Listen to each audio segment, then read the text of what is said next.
The bidding hit 820,000 gold coins, and a man in the third row started chewing on his own hat. I watched him do it. Nobody stopped him. The auction hall of the Emerald Spire was packed with the richest people in the city of Garlos, and every single one of them was screaming numbers at 10 little glass bottles like the bottles owed them money. Patriarchs of ancient families, a woman wearing a necklace worth more than a city block, a guy who I'm pretty sure sold his carriage on the way in, all of them clawing at each other over 10 doses of arcane potion. And I was standing in the corner in a robe with a soup stain on it because I'm the idiot who brewed the stuff.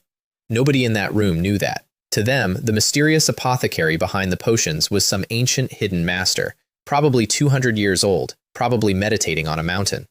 The actual mysterious master was 20, needed a haircut, and had spent the previous night arguing with a cauldron. My name is Kale. Well, it's the name I use here. Where I come from, I had a different name and a very different life. And we'll get to that, because you kind of need it to understand why a 20-year-old clerk can casually brew a potion that makes noble families eat their own hats. Short version, I used to be a gamer. Not a healthy, balanced, goes-outside gamer, the other kind. In a game called The Endless World, I spent years maxing out every single crafting profession that existed. Forging, enchanting, potions, inscriptions, mining, all of it. All the way to Grandmaster.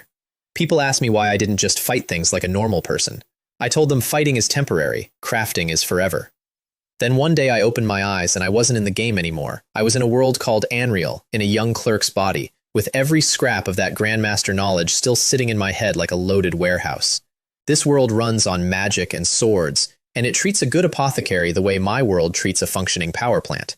So yes, fighting is temporary. Crafting bought me this auction hall. Up on the stage, the fat man running the show was having the time of his life. That's Varth, president of the Garlos Magic Guild, my boss, technically, in the sense that a very round cat is technically owned by anyone. Varth is middle-aged, built like a barrel of wine, curses like a dock worker, and plays rich people against each other the way street musicians play the fiddle. He'd released exactly 10 bottles, not 20, which we had, 10. Scarcity is also a potion, he told me, and honestly, the old man wasn't wrong. The 3 great families of Garlos went to war over those bottles right there in the seats.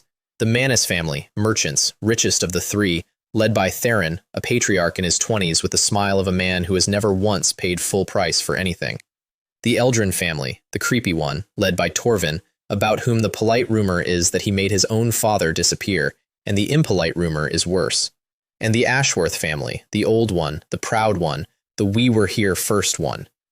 Watching them bid was like watching 3 sharks discover the same wounded seal. Theron didn't even bid money at one point. He bid 100 full sets of magic equipment, straight from the family warehouses, and then leaned back like he'd just ordered lunch. Torvin drove the Merlins up to 820,000 and then dropped out at the last second with a little smile, purely so the Merlins would bleed for it. On his way out, he caught the Ashworth patriarch's eye and mouthed, "You owe me a favor." The Merlins had paid nearly 1 million gold for the privilege of being owed nothing. When the dust settled, my cut came to 1.24 million gold coins. I want you to appreciate that number the way I did. A month earlier, my most valuable possession had been a spare robe. Now I could buy the street I lived on, the streets adjacent to it, and probably a small hill. I celebrated the way any reasonable man would. I locked myself in the workshop and made a stick. Okay, not a stick, a Midas rod. It's a crafting tool, the crafting tool, the thing a Grandmaster Enchanter uses the way a surgeon uses a scalpel. The recipe reads like a ransom note, abyssal mithril for the core, a 15th level magic crystal for the heart.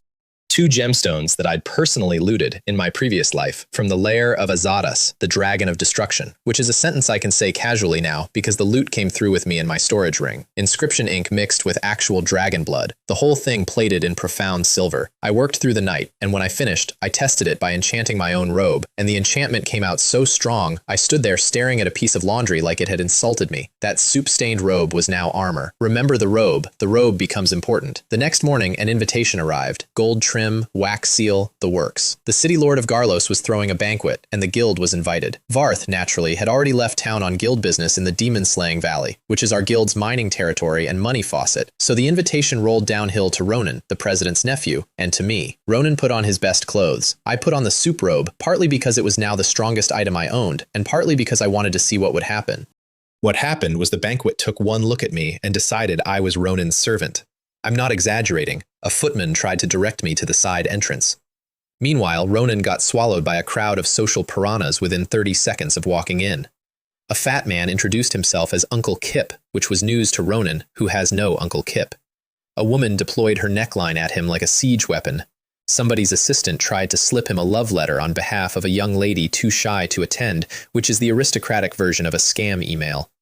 I stood by the smack table in my soup robe, eating someone's very expensive cheese, invisible, and it was honestly the best party I'd been to in either life.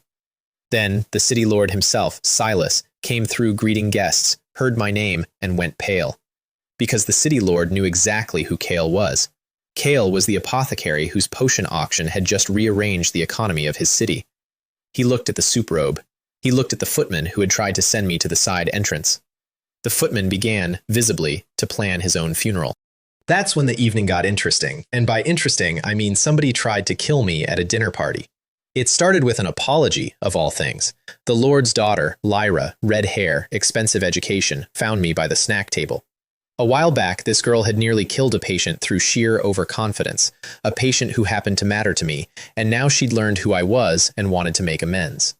And then, mid-apology, she pivoted into asking me to take her as my student. I said no.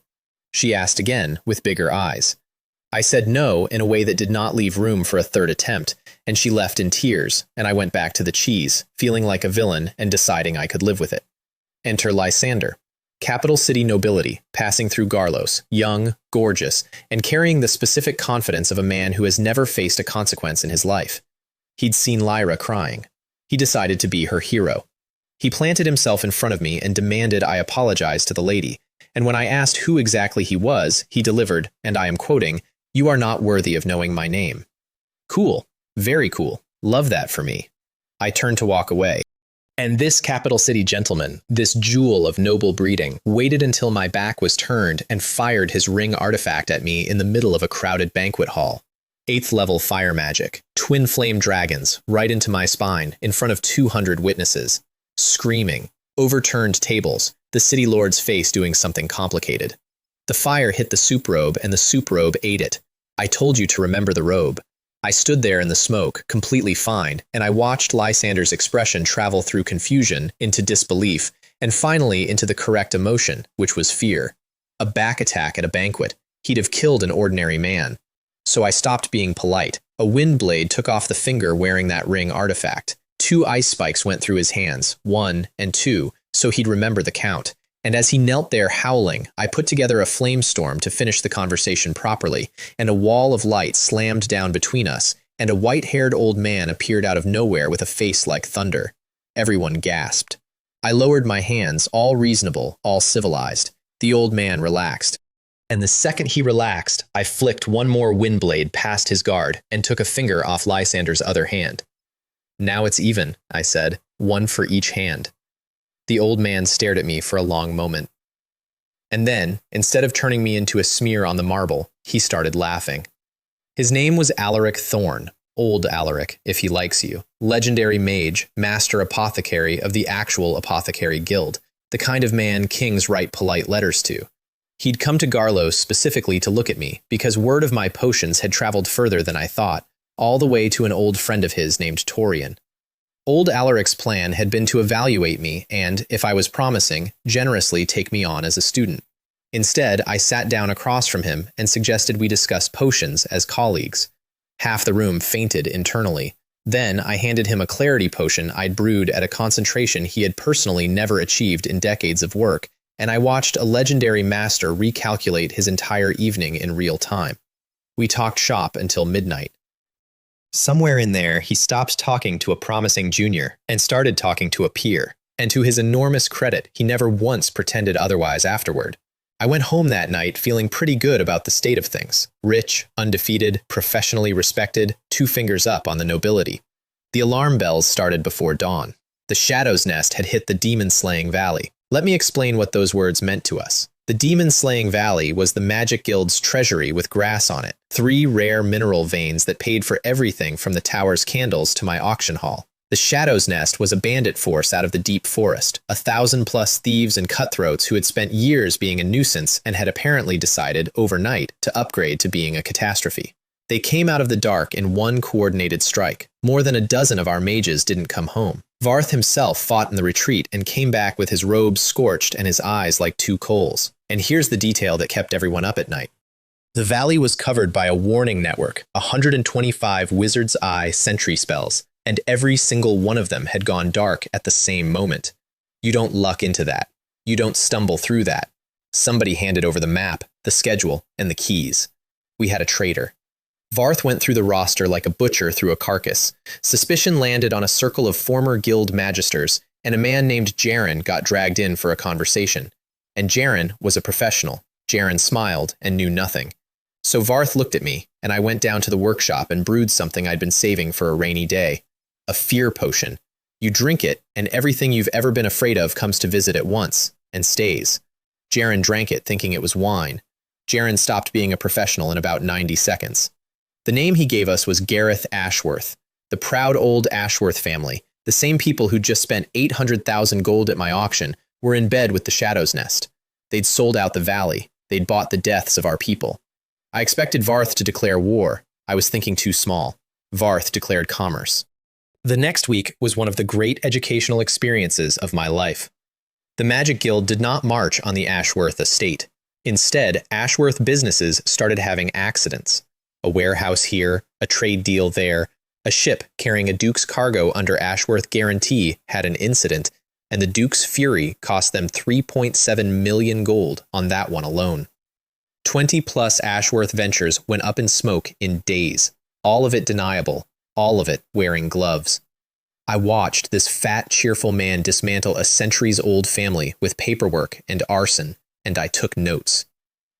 I want to describe that week properly, because it's the best education I've had in this world, and it didn't involve a single spell. Day 1. A Ashworth caravan out of the north was found to be carrying goods without the correct provincial seal, which the Merlins had been quietly skipping for 30 years, the way everyone does, and which suddenly, that morning, a great many people in the customs office had strong feelings about. Day 2. 3 Ashworth-owned taverns lost their licenses over a paperwork discrepancy discovered by a clerk who had recently come in to some money. Day 3. A Ashworth warehouse burned, and the fire inspector's report used the word accidental, and Varth read the report out loud to me over breakfast with tremendous feeling. By day 4, it stopped being harassment and became a market event. Suppliers who owed the Merlins deliveries discovered scheduling problems. Buyers who'd committed to Ashworth contracts discovered doubts. A family that has spent centuries being the one everyone must accommodate turns out to be enormously vulnerable the moment the accommodating stops, because nobody actually likes them. They just had no reason to say so before. And on day 6 came the ship. The Merlins had guaranteed a cargo for a duke, not a merchant, not a guild, a duke, with a duke's temper and a duke's lawyers. That cargo had an incident on the water. I asked Varth what kind of incident, and he said, in the voice of a man reading a weather report, that the water had been very deep in that spot. The loss to the Ashworth family, once the Duke's compensation was assessed, came to 3.7 million gold coins. 20-odd Ashworth ventures went dark in 1 week. Not one of them could be laid at our door. Not one of them was mysterious either, and that's the part I want you to appreciate, because old Ashworth knew, and every family in Garlos knew, and the whole point was that they knew and could prove nothing, and had to sit and take it. I asked Varth, at the end of it, why he hadn't simply gone and burned the estate down on day 1, which is what I'd have done, and what I eventually did do. Because a burned house gets rebuilt, he said, and because when you take a man's gates, you make him angry, and when you take his income, you make him poor, and an angry man is dangerous, but a poor man is finished. Then he stole a piece of bacon off my plate and told me to eat faster. I have watched some of the most powerful individuals alive throw magic at each other this year. I have been in a room with legends, and the single most frightening person I have ever met remains a fat provincial guild president with a good ledger and no scruples whatsoever. And I would like it on record that he was on my side entirely by choice, which nobody has ever adequately explained to me. The Merlins, being the Merlins, answered the only way their pride permitted. The Merlins, being the Merlins, answered with tradition, a formal duel. Their champion, Alden, the family's golden son, against me, on Dawn Plaza, in front of the whole city. Old Ashworth, the patriarch, was reported to have said only 3 words about it. Cale must die. And they meant it, because of what they did to their own boy to make sure. Word reached us that Alden had been put through a forbidden ritual, a sacrifice technique that burns a mage's entire future to buy power right now. He jumped ranks in days. They'd taken a talented young man and spent him like a coin. That, more than anything, told me what kind of people I was dealing with. They didn't love their son. They loved winning. Meanwhile, old Alaric looked at me, the duelist, and made a diagnosis that hurt because it was true. My magic was enormous, and my fighting was garbage. I had Grandmaster crafts, monstrous spiritual power, mana like an ocean, and the combat instincts of a librarian. So he trained me. Our first sparring match, this legendary old man beat me without using a single spell above 5th level. He'd fake a cast, I'd flinch at the fake, and the real one would land in my ribs. Control and explosion, he kept saying. Never give your opponent a turn. Kindness in a duel is just suicide with better manners. I got beaten. Then I got beaten less. Then, about a week in, something clicked, and I beat him 4 times in a row, and old Alaric stood there wearing the expression of a man who has taught his dog chess and lost. The guild recertified my rank around then.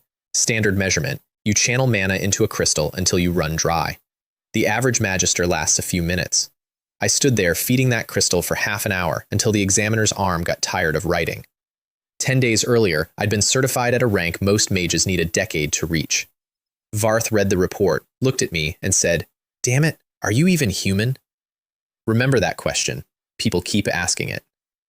While the city built bleachers for my duel, I did what I do. I prepared. Preparation 1. In my ring of storage, among the loot that crossed over with me, I had a black diamond ring taken from the lair of a Leviathan gorilla, which is exactly as unpleasant an animal as it sounds. Something old slept in that ring. I went in after it with my spiritual power, and going in felt like diving headfirst into a well full of voices, and the voices were not happy. I came out hours later with a nosebleed and a prize, the Ring of Elemental Torrent. Once a day, it can swallow an incoming spell, even one several ranks above its wearer, hold it, and give it back. Return to sender, postage due. Preparation 2. I brewed a prophet's potion, a master-grade recipe that costs a black lotus, which is a flower so rare most apothecaries only meet it in books. Drink it, and for 10 seconds you see the future before it happens. 10 seconds doesn't sound like much. In a duel between mages, 10 seconds is a lifetime and a funeral. Preparation 3 came from Varth, who dug into his personal vault and handed me a purification pendant that had belonged to his own teacher, plus a stack of scrolls, all with the gruff embarrassment of a man who would rather die than admit he was worried. And in the middle of all this, the Shadow's Nest sent us a letter. They'd taken 4 of our people prisoner in the Valley raid, and they wanted ransom, and the ransom they wanted was potions. 40 bottles of my body-strengthening brew, the stuff that had made the auction famous. Everyone looked at me. I said, "Of course, absolutely." And I went down to the workshop and brewed 40 bottles of something that looked identical, tasted identical, and worked identical for about a week. After a week, every drop of power those 40 bottles gave would collapse inward and take the drinker's cultivation with it. We got our 4 people back alive. The Shadow's Nest got 40 bottles of delayed action justice, distributed, I'm told, to their very best fighters. I'm not a nice person. I've made my peace with it. The people who burned our valley got a potion problem, and I slept fine. Then it was duel day, and the whole city came. Dawn Plaza was a sea of heads, rooftops rented out, kids on shoulders, vendors selling skewers. The Ashworth family arrived like a state funeral, all black and gold and certainty, and Alden stepped onto the plaza wearing his sacrifice-bought power like a new coat, and I'll be honest with you, the coat fit. The moment we started, I understood what the ritual had bought them. He was fast, he was vicious, and he was better than me at this. Wind blades came in flat, ugly arcs with no wasted motion. One opened my leg, another opened the other leg. I was bleeding on the nice, clean plaza stones inside 2 minutes. Alden was smiling, taking his time, playing to the crowd, telling me what the Merlins would do to everyone I cared about once I was gone, listing names.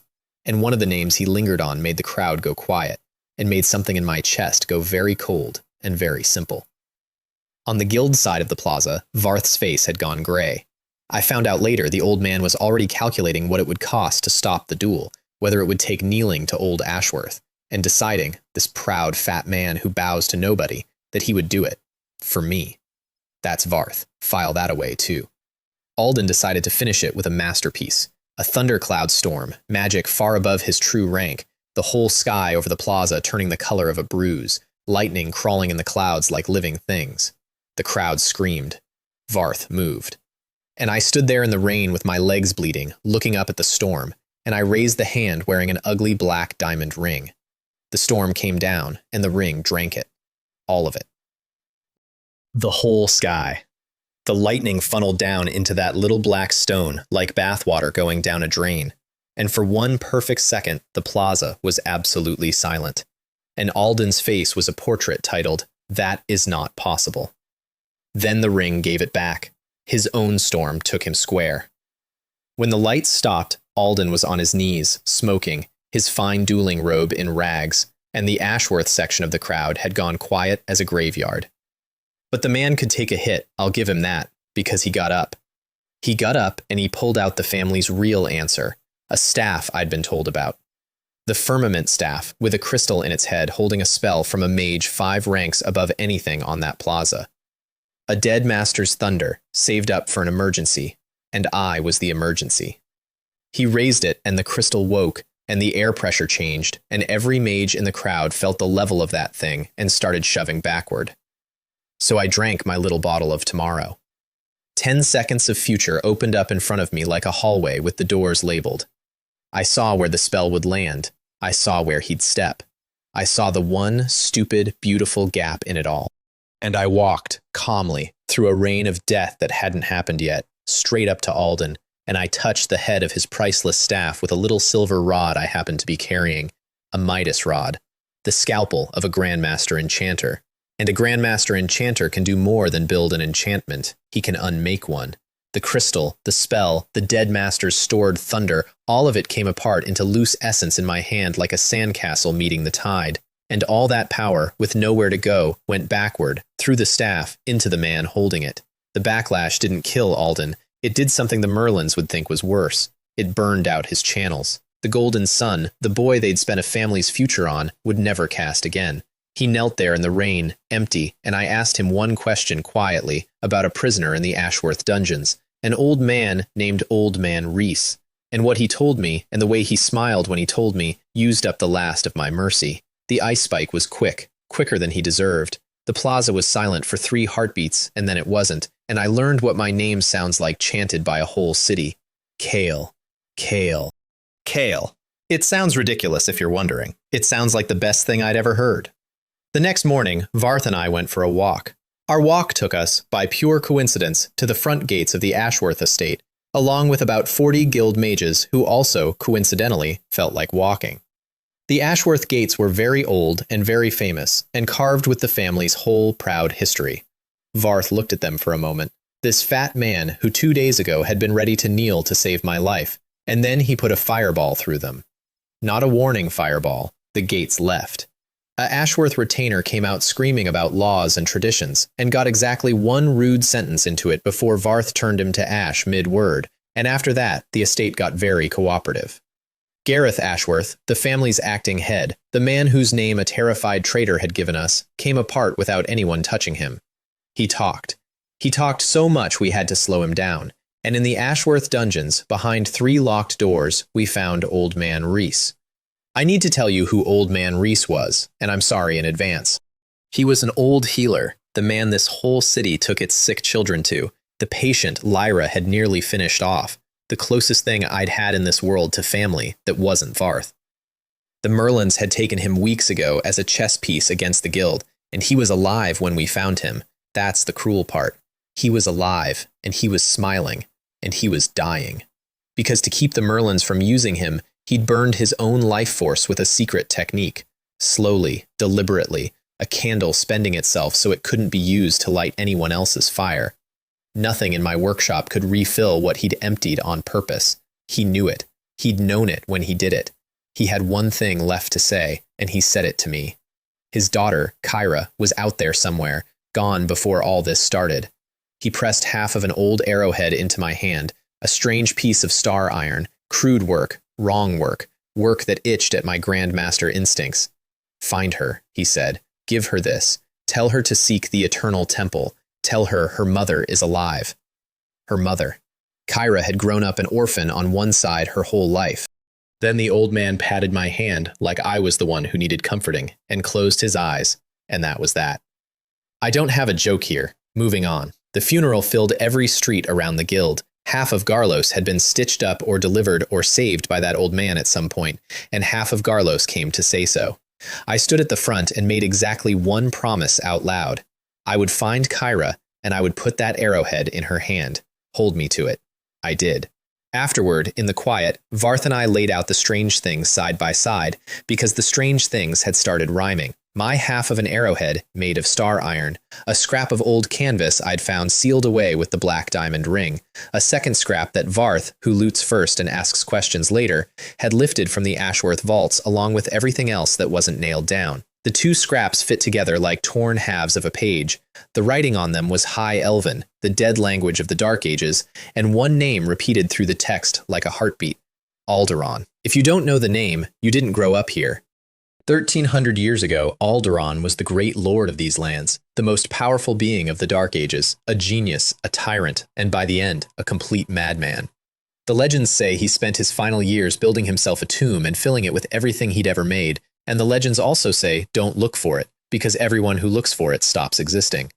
And the eternal temple that a dying healer wanted his daughter to find, no book mentioned it, no scholar knew it. It was a door with no wall around it. I filed it all away in the drawer in my head labeled Later, and later, as it turned out, had plans for me. Life went on, and life brought me Sean. Sean was a mountain kid, 17 or so, built like a load-bearing wall and shy about it, whose father was dying of a poison the local healers couldn't name. I could name it, and I could brew the antidote in an afternoon, and I did, and the father wept, and the son knelt in the doorway of their one-room shack and asked to serve me. I don't collect kneeling people, so instead I hired him. Bodyguard, 3 months, $5,000 a month, which for that family was the sky opening. Best money I ever spent, and not because of the bodyguarding. Because in the corner of that shack, in a cracked pot, being used as a decorative plant, was a black lotus. A black lotus. The flower most apothecaries die without touching. The single rarest ingredient I knew of, the heart of half my forbidden recipes. Sitting in a poor family's window. I asked Sean, very casually, where it came from, and he said, "Oh, those things. They grow in a cave up on Firefeather Mountain where I used to shelter. I pick them sometimes, but they're too black and ugly to sell, so mostly I throw them away." He threw them away. I want you to sit with that sentence like I had to. There was a cave on a mountain where black lotus grew like weeds, 4 or 5 at a time, which by the way is botanically impossible unless something enormous and made of fire is sleeping under that mountain, and a teenager had been weeding them. I hired Sean on the spot, and I did not explain why I was smiling. And then the letter arrived that pointed the whole story north. The Supreme Council, the circle of legendary mages who sit above every magic guild in the kingdom, announced a grand trial in the capital, Orana. 3 months of training and testing for young mages under 25, under 10th rank. The finest mentors, the finest resources, glory for the winners' guilds. I was under 25. I was very much not under 10th rank. I'd blown past it weeks ago like a cart passing a milestone. Varth read the rules twice, looked at me, and said the most Varth sentence ever spoken. So brew something that makes you look weaker, and go rob them. That's how I ended up drinking my own concealment potion, wearing the aura of a modest 7th rank student, saying goodbye to a fat man who cursed at me for a solid 5 minutes, so he wouldn't have to say anything sincere. Then rolling out of Garlos in a carriage with Sean, 300 freshly brewed potions for the guild left behind as a parting gift, and a suitcase full of secrets. The road to the capital wants its own word, because the road introduced 2 people who matter. First night out, in a rat hole called Blackstone Town, the local thieves guild decided our carriage looked prosperous, which, in fairness, it was. They did it properly, too, not a mugging, an operation. The innkeeper found urgent business in the cellar around dusk. The other guests left without finishing their food, and by full dark there were a dozen men in the inn yard, with knives out, and the gate closed behind them, run by a lean, calm professional who opened with the standard speech, the one about how nobody needs to get hurt, delivered by a man whose whole trade depends on that sentence being a lie. Sean stepped in front of me, automatically. Didn't think about it, didn't look at me first, just moved his body between mine and 12 knives. This 17-year-old, who'd been on my payroll for 2 weeks, and had spent every one of those days visibly worrying that he wasn't earning it. So I decided school was in session. I put 2 bottles in his hand, Stone Skin in the left, Berserk in the right, drink them in that order, and I told him this fight was his homework and I would be watching from the step. He said, "Mr. Kale, there's 12. I said, "Yes, and if I do it, you learn nothing. And also, I'd like to finish my drink." I want to describe what happened next accurately, because the exaggerated version has been going around the guild for months, and the true version is better. A big, shy farm boy stood in a yard, drank 2 potions, and turned into a landslide with a sword. Stone Skin means the knives stopped mattering. Berserk means he stopped hesitating, which was always his actual problem.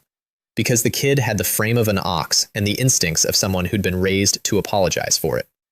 He put 4 of them down before the professionals understood the shape of what was happening to them, and by then the yard had stopped being a fight and started being a rout. The lean, calm chief tried the classic finish, hands up, smiling, apology on his lips, knife coming low and behind it. That got handled, permanently. When it was over, Sean stood in the middle of that yard breathing hard and turned his hands over and looked at them like they belonged to a stranger who'd borrowed his arms. "Full marks," I told him. "Go wash."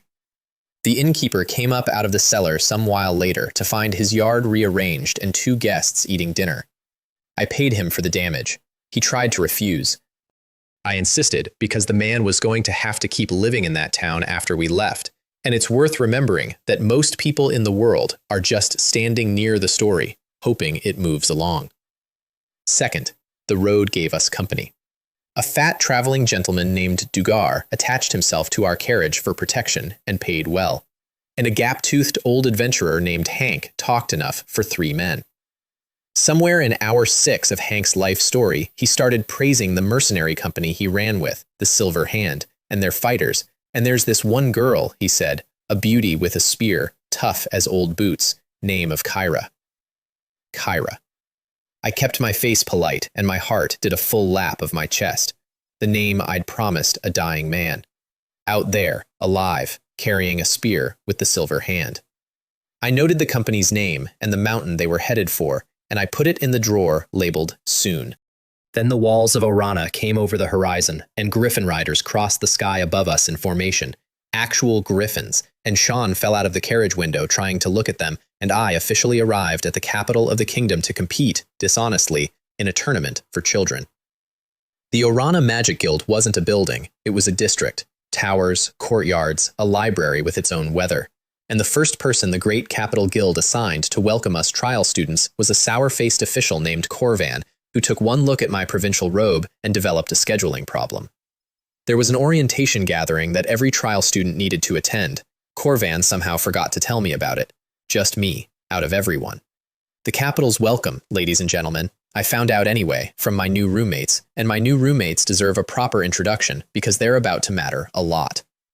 Roommate 1, Orion, a walking mouth with a person attached.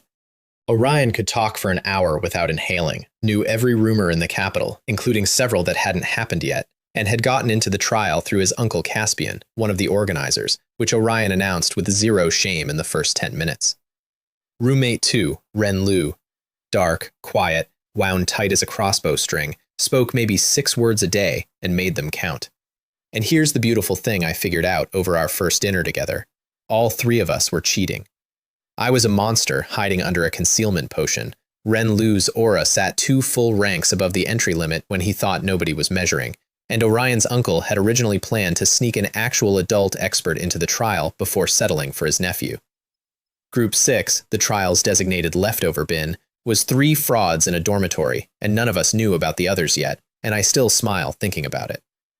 Orientation happened in the guild hall under the eyes of President Borin, a legend so far above everyone present that his politeness felt like weather, something that happens to you rather than at you. And orientation is where I first saw Kalen. Kalen. Farron's #1 magic genius, the capital's golden boy, disciple of the legendary mage Narthus. 25 years old, already knocking on ranks most mages retire without seeing, gorgeous robe, gorgeous hair, and the warm humility of a tax audit. He spotted Ren Lu in the crowd, and his whole face lit up, because it turned out Kalen had beaten Ren Lu in a duel 3 years ago, badly, publicly, and considered this the funniest thing that had ever happened. He walked over specifically to relive it. Then his eyes slid to me, the unknown nobody standing next to Ren Liu, and he asked, loudly, what rank I was, and when my concealed aura read as 7th, he repeated it. 7th. To the room. Twice. The way you'd say a funny smell.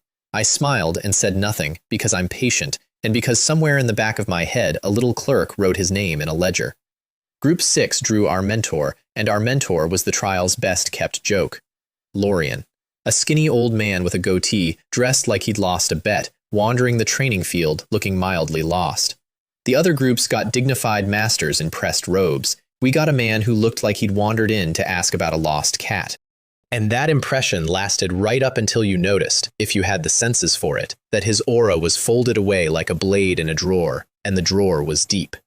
The old man was hiding more power than anyone on that field except Boren himself, and he was hiding it because he thought it was funny. I recognized a kindred spirit immediately. His first test for us was finding his lost kitten in the woods. The kitten was a shadow-patterned demon leopard the size of a cart, with a rank that could eat our whole group in the official record and still be hungry. Orion found it first, screamed a scream I will treasure forever, and fired off his one good trick, which fizzled against the leopard's hide, at which point Lorien materialized on a branch to observe, taking notes, occasionally offering commentary like, "You're a mage, boy, not an archer. Stop skipping backward." Ren Liu went next, and Ren Liu's problem was the opposite. He had real power and no self-preservation. He was fully prepared to trade his own ribs for a killing blow. Then Lorien flicked a cage of shadow around the leopard mid-lunge, one lazy finger, magic of a rank that made both my eyebrows file a report. Then it was my turn, and I decided the old man had earned a peek. Not the whole show, a peek. I froze the ground under the leopard's paws, and as it scrabbled, I did a thing I'd been practicing in private. I collapsed a spell's cast time to nothing, an instant cast, which, for context, is a technique that isn't supposed to exist below the rank of legends, and I put a flamestorm on top of the animal before its paws found grip. One breath it was lunging, next breath it was a rug. The forest went quiet. Lorien came down off his branch very slowly, walked a circle around the scorch mark, looked at modest 7th rank me, and stroked his goatee like it owed him an explanation. He didn't ask. That's what I ended up liking best about the old man. He knew a hidden card when it burned the grass in front of him, and he understood, professionally, that hidden cards are for keeping. He paid me for the show, though, and old Lorien paid in coin I actually wanted. A spell called Magic Disruption, a raw spike of spiritual force driven straight into an enemy's mind. Tricky, exhausting, useless for most mages because most mages have delicate spiritual power. Mine is a battering ram wearing a lab coat. Remember that spell. It has a date with destiny near the end of this story. He also, over tea, told me why the whole capital was buzzing, and this is background you need. The tomb of Alderon, the mad lord from my torn canvas scraps, had been found. Actually found, after 1,300 years. The key to it had been carried off by a flame lord, a monster from the deep places, and killing that thing had taken the combined effort of the kingdom's giants, including Boren himself and his eternal rival, the Storm Sword Saint of the Adventurers Guild. Then the two great guilds had immediately deadlocked over who owned the result, and Boren and the Sword Saint had personally dueled for 2 days and 2 nights to decide it. Draw. Perfect, infuriating draw. So the 2 proudest men in the kingdom had settled it the way proud men do, with a bet so petty it wrapped back around to magnificent. The Adventurers Guild claimed magic equipment mattered most for the tomb, and they had a supreme inscription master. The Magic Guild claimed forging mattered most, and needed to produce, within 6 months, a smith who could forge true magic weapons, a skill this kingdom had functionally lost. If the Magic Guild couldn't find one, they conceded the tomb rights. Lorien told me all this while watching my face with the innocence of a fox in a documentary about foxes. Because of course rumors had trickled north. A boy in Garlos who enchanted robes that shrugged off dragonfire. So I said yes. I'd stand as the guild's smith when the day came. And the price I named made even Lorien blink.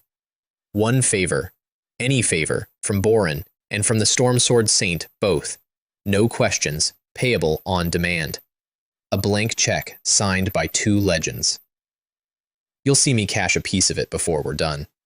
And then, because this story never lets me have a quiet week, Lorcan happened. Lorcan of Sunrise City, another trial star, another silk robe, another jawline with a family behind it, and a fondness for teaching lessons to people beneath him. What he did was corner Ren Liu, my grim, proud roommate, over some invented slight and break his arm. Deliberately. Slowly enough that everyone watching understood it was a message. I heard about it from Orion, who delivered the news at his usual gallop and then stopped because he saw my face, and Orion, who never stops talking, stopped talking. I found Lorcan on the training grounds enjoying his afternoon. I didn't give a speech. He saw me coming, read my intent, and being genuinely talented, he didn't posture. He threw his best spell straight at my chest, a burning fireball with real weight behind it. My ugly black ring drank it like soup. And while he stared at the empty air where his fireball used to be, I gave it back to him, and while the blast was still teaching him about consequences, I cast 4 arcane missiles, 1, 2, 3, 4, and I broke all 4 of his limbs. 1 missile each, arms, then legs. Symmetry matters to me. I stood over Farron's rising star while his hangers-on discovered urgent appointments elsewhere, and I told him the price list. You break 1 arm of mine, I break the set. Tell your family the exchange rate.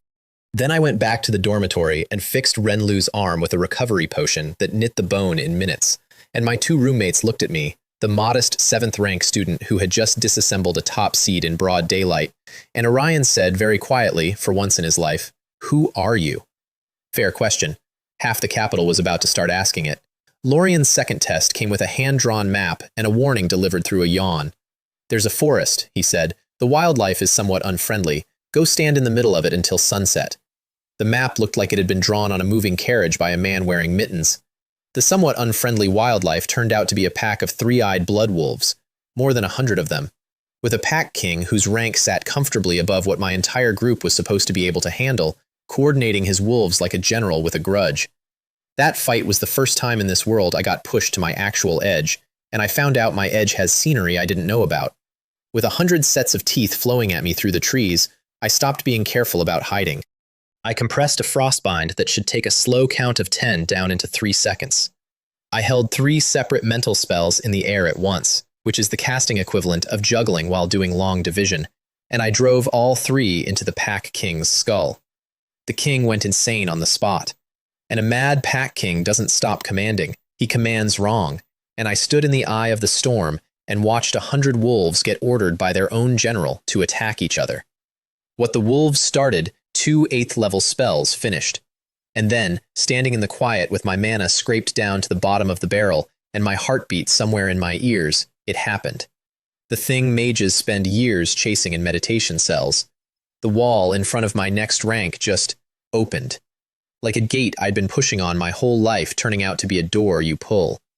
Power reorganized itself around me and settled, and I walked out of that forest a full rank heavier than I walked in, past Lorien, who took one look at me, opened his mouth, closed it, and wrote something in his little book. I'd have paid real money for that book. Somewhere in the same stretch of days, science happened. I'd brewed an emerald dream potion, which lets you speak with animals, purely as a technical exercise. Orion found the bottle and drank it, because it was a bottle, and Orion is Orion. So for 1 full day, my roommate could talk to animals, and the main thing he learned is that animals gossip. A rabbit on the training field told him where Lorien hides his good liquor, which is how Group 6 ended up drinking a 19th rank master's private stash on the strength of testimony from a rabbit, and I want that sentence read at my funeral. Then the trial's protection cracked, and I learned how the capital really works. His name was Vorlag, an arbiter of the guild, high rank, cold eyes, and a last name that mattered twice over, because Vorlag was Boren's own son, and Vorlag was also the father of a certain gorgeous young noble named Lysander, last seen at a Garlos banquet learning to count to 8 on his remaining fingers. Word of who had shortened his boy had finally found him, and an arbiter doesn't do revenge in an alley, he does it with paperwork. He cornered me on the training grounds with a fabricated charge, dueling violations, a capital offense if he squinted, and he came already squinting, with his power out in the open and his verdict pre-written. I was strong for my age. He was past everything my age could do. This was the kind of math that ends with a closed coffin. And that's when my 2 cheating roommates, a chatterbox and a grudge with legs, stepped in between me and an arbiter of the capital. Orion talking, voice cracking, uncle's name deployed like a shield, and Ren Liu just standing there silent with his arms crossed, planted, going nowhere. Neither of them could have survived one gesture from that man. They stood there anyway. You don't forget that. I haven't. What saved all three of us was the sky. It tore open with a sound like canvas ripping, and an old man landed between us and Vorlag hard enough to crack the flagstones and threw the Arbiter into a tree. Through a tree, technically. Torian, my teacher. The wandering old lunatic who'd first vouched for me in this world, who I hadn't seen in months, who turned out to have the raw power of a natural disaster with opinions. He dusted himself off while a senior arbiter of the Capital Guild peeled himself out of lumber, and he asked, in a voice the whole training ground heard, whether the Capital had gotten so poor it was mugging his students now.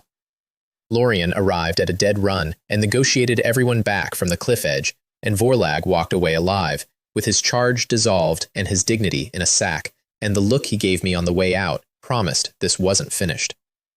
Fine. I was keeping a ledger anyway, and Torian, my legendary rescuer, my terrifying guardian, stayed in town, and within 2 days the entire guild watched this mythical old man knock on the dormitory door of a 7th-rank trial student to ask my advice about potion formulas. In public. Taking notes. Arguing, losing the argument, and coming back the next day with follow-up questions. I cannot describe what this did to the rumor economy of the Orana Magic Guild. Orion stopped asking who I was. He'd upgraded to telling people he didn't know either, but proudly. The days rolled on, and one of them belonged to Sean and to a bill that needed paying. I sent Sean into the city to buy himself proper equipment because my bodyguard was still fighting in a farm boy's jacket. He came back with armor of fire salamander hide and a sword with abyssal dark iron in the spine, both bought for a fraction of their worth from a shop that didn't know what it had, which made me proud on a professional level. And he came back moving carefully, wincing when he thought I wasn't looking. It took me 2 days to get the truth out of him, because the kid genuinely didn't think it was worth mentioning. A guild mage named Malachi, nephew of that same sour official Corvan, had needed target practice. Living targets sharpen the aim, he'd explained, and a hired country bodyguard with no rank and no family couldn't refuse a guild mage, so for 2 days Malachi had used my Sean as a practice dummy. Burns across his shoulders, bruises down his back. Sean told me it was fine. Sean told me people like him were used to it.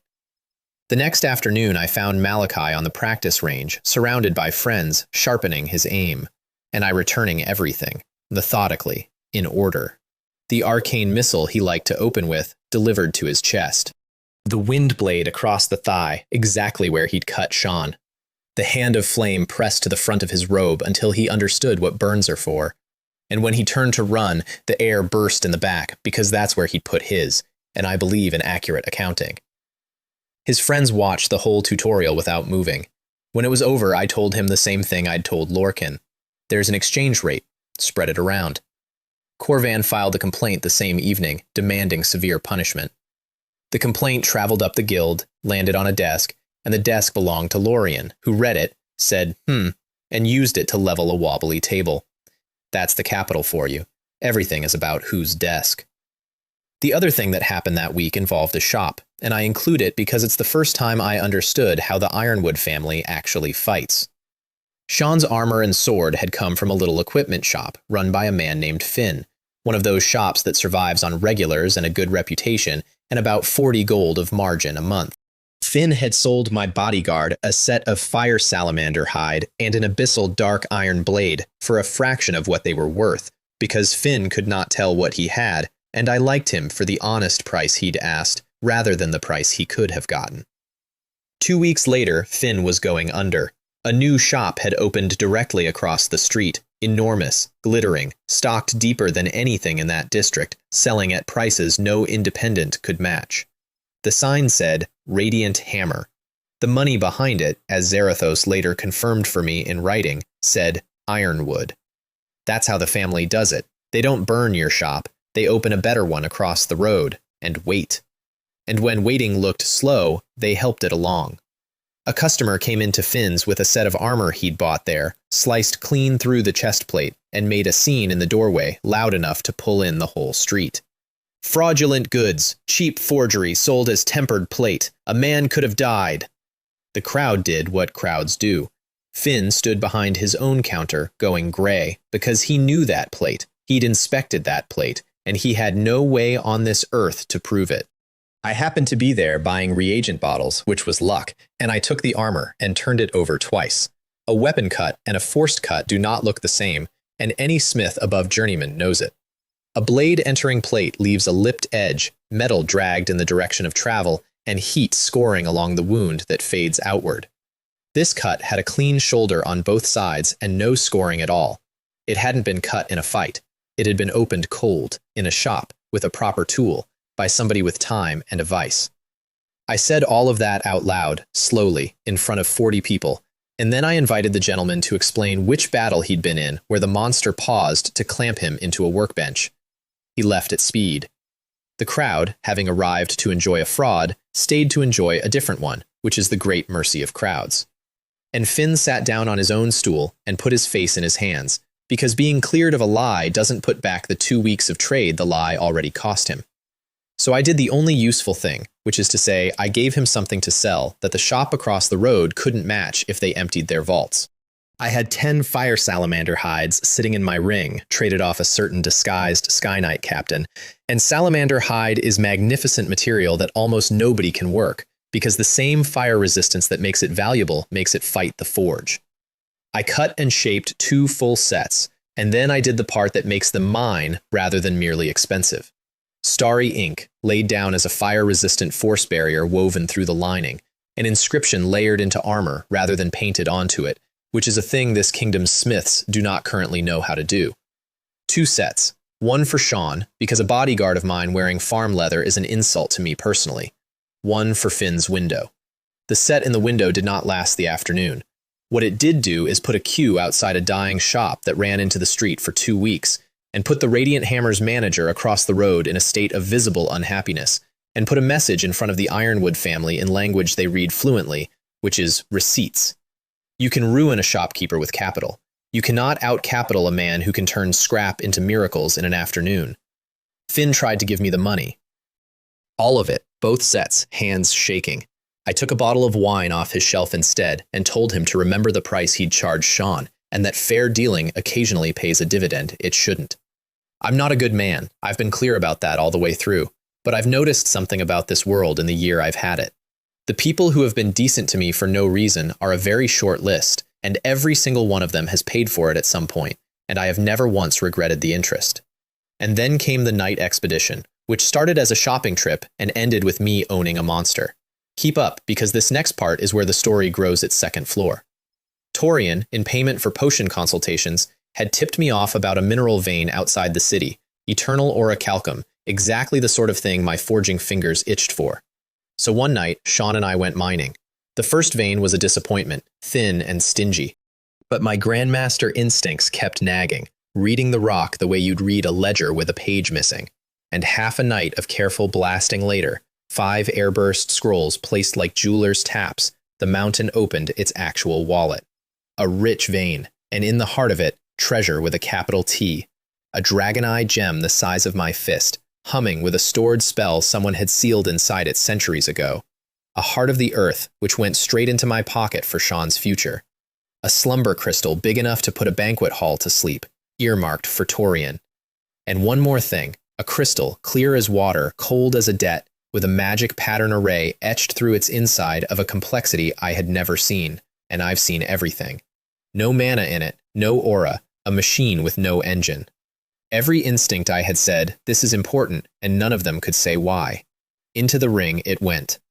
We were packing up when the screaming started. A camp of adventurers had set up in the valley below us, and something had come for them in the dark. It announced itself with a death ripple that turned the grass black in a 50-meter circle, and then it came down out of the night sky, and it was a nightmare. An undead horror of the 18th rank. To scale that for you, the strongest human on that mountainside was me, and against an 18th rank monster I was a candle arguing with a hurricane. The adventurers had one card, and they played it well. Their leader, a young woman with golden hair and the calmest voice on a battlefield I'd heard in either world, produced a holy artifact, a small consecrated disc, and its light held the nightmare off while her people ran. Held it, drained, flickered, and died.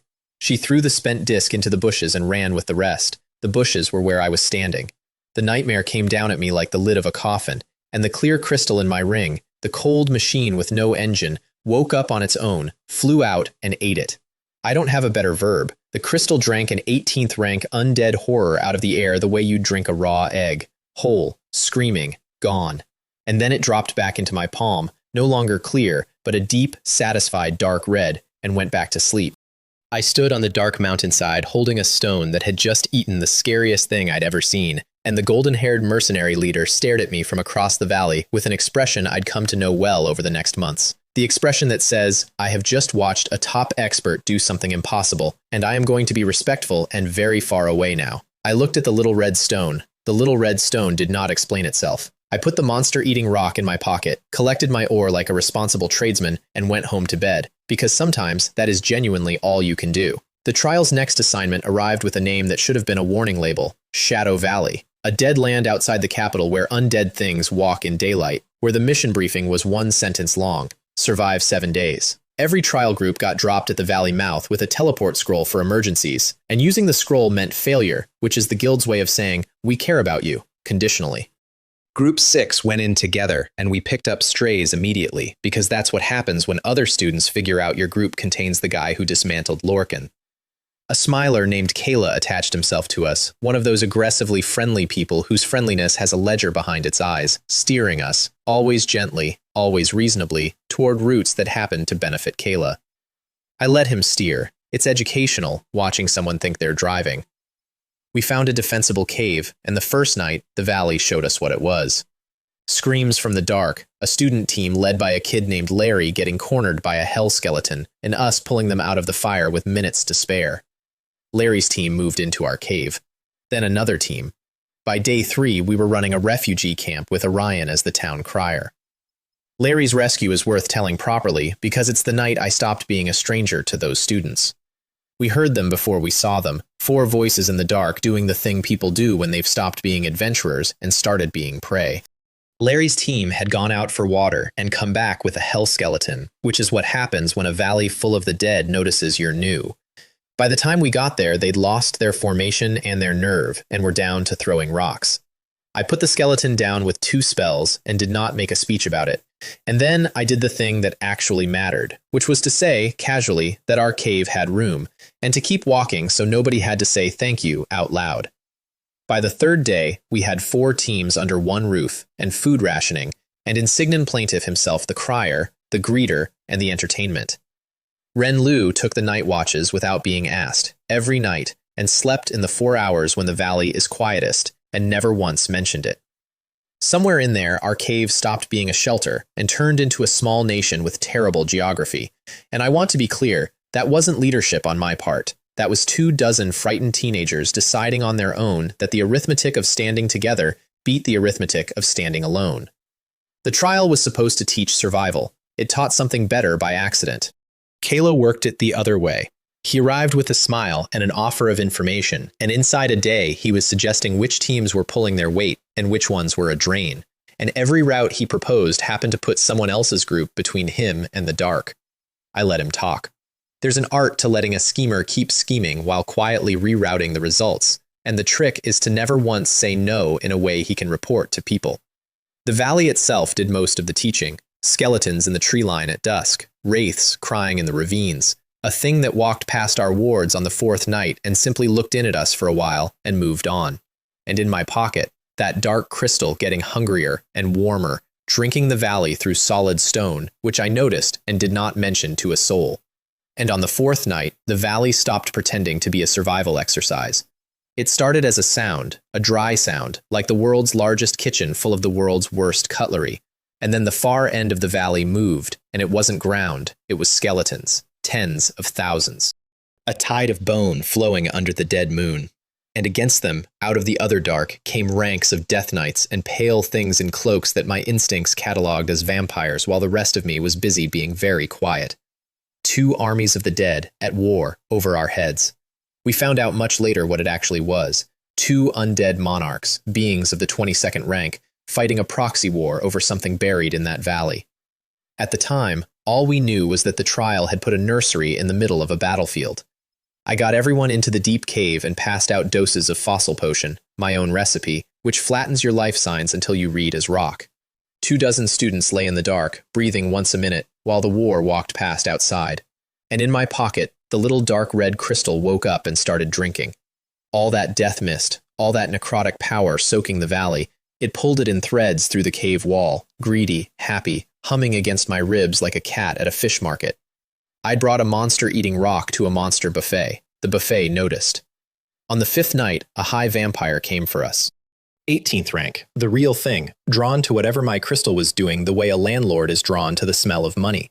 It came through our outer wards like they were spiderwebs, and there was nowhere to run and no scroll fast enough, and I stood in front of 24 sleeping students doing math with no good answers. And the crystal left my pocket and gave back what it had eaten. The nightmare came out of that little stone like a storm out of a bottle, 18th rank against 18th rank, and the cave mouth turned into a war of giants. And here's the thing I'll never forget. The nightmare fought for us, or for the crystal, or for whatever the crystal is, but the effect from where I stood was the same. When the vampire got the upper hand, I spent everything I had on one frost roar and froze its footing for half a breath, and half a breath was all the nightmare needed. The horn went through it. The vampire came apart into mist, and the mist, of course, went into the crystal, because everything does, and the nightmare turned to me, this horror out of legends, and it lowered its head, just slightly, the way a soldier nods to an officer, and flowed back into the stone. I stood there for a while. Then I went and looted the vampire's fangs, because grief counseling is free, but crafting materials are not, and a high vampire's fangs are the finest spell-drinking material in existence. There was also a blood-dark crystal where its heart had been, and that went in the ring too. The drawer labeled "Later" was getting crowded. The rest of the 7 days were almost quiet, by which I mean merely violent. Kayla the Smiler made his big play, showing up with a 13th rank noble brat named Alaric to evict the weak from our cave, meaning everyone Kayla couldn't use. I declined. Alaric's bodyguard Dagrin put a finger in my face, so I set the finger on fire. Just the finger, precision is a virtue, and the eviction was cancelled. And then, on the last day, the valley's landlord came home. A lich. His name, we pieced together afterward, was Zarthus, a mage executed by the great Lord Alderon 1200 years ago, who had been lying in that valley ever since, collecting death power the way misers collect coins, waiting to be strong enough to matter again. And for weeks, something had been stealing from his hoard, sipping his savings, drinking the valley's death mist out from under him. Hi, yes, that was my rock. He came up out of the ground in front of our cave, in robes of grave silk, and he was rank 16 going on nightmare, and he was in the mood a miser is in when he finds the till open. He broke Kayla, who tried to negotiate, with a flick. He folded Alaric, who tried rank, into the ground, and then he looked at me, at the stone in my pocket, and he raised the signature spell of his whole existence, a death judgment, black light gathering like the sky clearing its throat. I raised my hand, and my ugly black diamond ring drank his life's work out of the air. I have seen surprise on a lot of faces. I had never seen it on a skull before. It's mostly eyebrow-adjacent bone, if you're curious, and it moves more than you'd think. His own death judgment came back down on him, and while he burned in it, I put a bolt of sunspike, holy light through a crossbow, through what passed for his heart. The Lich Zarthus ended 1200 years of patient saving as a puff of black mist. The mist went into the crystal. Obviously. At this point, the crystal and I had an understanding. It eats everything, and I pretend to be in charge. We walked out of Shadow Valley on day 7 with every student alive, which no group had managed in the trial's history, and Lorien met us at the valley mouth, doing his best impression of a man who wasn't proud and failing goatee first. My reward was 2 months of free access to the Tower of Omniscience, the capital's great library, and I want to confess something about what I did with the finest magical archive in the kingdom. I read the student notes, the beginner shelves, because my power had grown like a weed, fast and lopsided, gamer knowledge on top and holes underneath, and the fastest way to fix a foundation is to admit you need one. So the mysterious monster of Group 6 sat in the corner of the great library for weeks, reading books for children, and it patched holes I didn't know I had. Cheap humility, best investment in the building. Oh, and one evening in that stretch, Lorien got to see my other trade. There'd been talk, the bet with the Adventurers Guild hanging over everything, 6 months to produce a smith of magic weapons, and Lorien finally asked, too casually, whether the rumors from Garlos were exaggerated. So I borrowed a forge and made him a frostfire sword, on a scrap budget, in an evening. Ice down one edge, fire down the other, a contradiction with a handle, the kind of blade this kingdom's smiths had stopped believing in generations ago. Lorien held it for a long time, and then he said, very quietly, "The bet is over, they just don't know it yet," and he went off to write a letter to Boren that I'd have paid to read.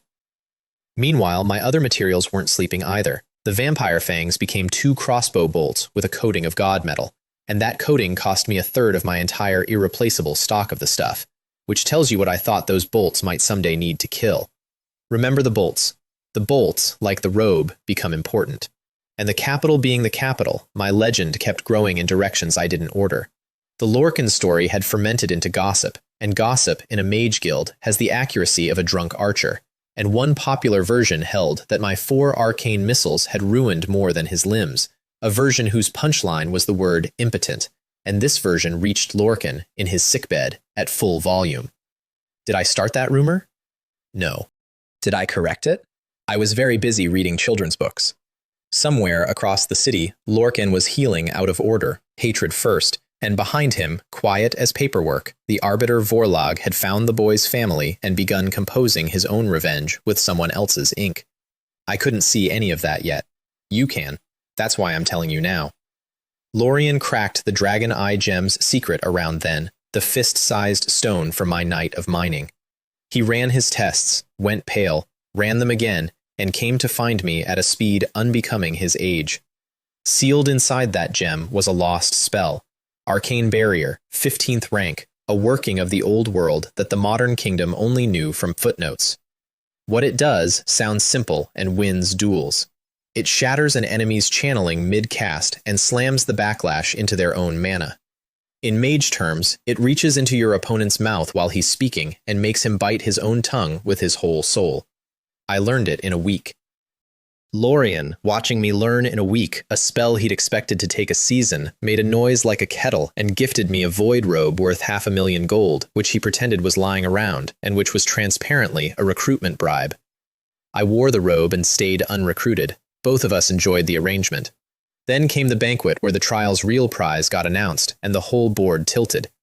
Corvin, an arbiter of the Supreme Council itself, silver-beard, voice like a signed document, stood up in front of every trial student and mentor in the capital and told us what we were actually competing for. In 1 month, the final tournament, and the winner would receive, from the council's own hand, the right to found a new magic guild. Their own guild. Council backing, council resources, a president's seat at an age when most mages are still alphabetizing scrolls. The hall lost its collective mind in a very dignified way, which is to say total silence followed by everyone talking at once. Lorien leaned over to me and murmured that there was only one place in the kingdom without a guild, and overdue for one. The light-wind plains, the wild, rich, lawless north. A frontier. A blank page with mineral veins. I sat there with my heart going like a smith's hammer, and I thought, I want that. Not for the title. Title's just a hat. I wanted the thing under it, my own ground, my own tower, my own people. A place where nobody gets to use my folk for target practice, where the rules are written by me, in my handwriting. I'd been a guest in this world since the day I opened my eyes in it. I was done being a guest. Around me, the month of preparation caught fire. Everyone crammed. Orion, of all people, broke through to 10th rank and celebrated so loudly the dormitory filed a complaint. Renliu hit 12th in grim silence and celebrated by almost smiling. Seraphina, the golden-haired mercenary leader from the mountain, tracked down the source of certain magnificent equipment circulating on the black market, followed the trail with professional excellence, and arrived at me and dealt with the revelation by pretending very hard she hadn't. And I met a fat thief. The fat thief matters. On the gray market, where trial students went for things the guild shop won't stock, there operated a large, sweaty, magnificent scoundrel who sold everything. Beast cubs, contraband, a baby thunderhawk he swore was a rare pigeon. Everyone got cheated by him and came back anyway because his stomach was real even when his stories weren't. Big man, small eyes, laugh like a cart rolling downhill. He'll grow into this story until he's holding up a corner of it, so remember the laugh. His name, I learned eventually, was Barnaby, and he was considerably more than a beast cub salesman, and that's all I'm saying for now. I also spent an afternoon in the forge of an old smith named Jorn, mostly to stay loose, and made a 2-attribute magic dagger out of plain iron, ordinary pig iron, using the 100-fold folding method and a trick with a misfortune barrier, and I need you to understand what that means to a smith. Magic weapons come from magic metals, that's the law, that's the floor the whole craft stands on. I just made the floor optional. Old Jorn held that dagger and quietly sat down on his own anvil. And a customer in the shop, a big, cheerful lover boy type who'd been flirting with the counter girl, went very still and very focused. That was Valerius, captain of the Sky Knights, a legendary warrior of the 20th rank, shopping in disguise. He spent half an hour trading me 10 fire salamander hides for a lump of eternal orichalcum, and asking, with the shy persistence of a schoolboy, whether I took students. The kingdom's finest knight, asking the anonymous forge kid about apprenticeships. I said I'd think about it, and he beamed like I'd knighted him. And then it was time to go home for a stretch, and the road home decided to be a whole story by itself, so hold on. First stop, Black Mountain Town, and understand that this specific town and I have a relationship. Every time I sleep there, somebody dies. It's not me. Well, it's not only me. Night 2, screams in the street, and I looked out my window at a full ambush in progress.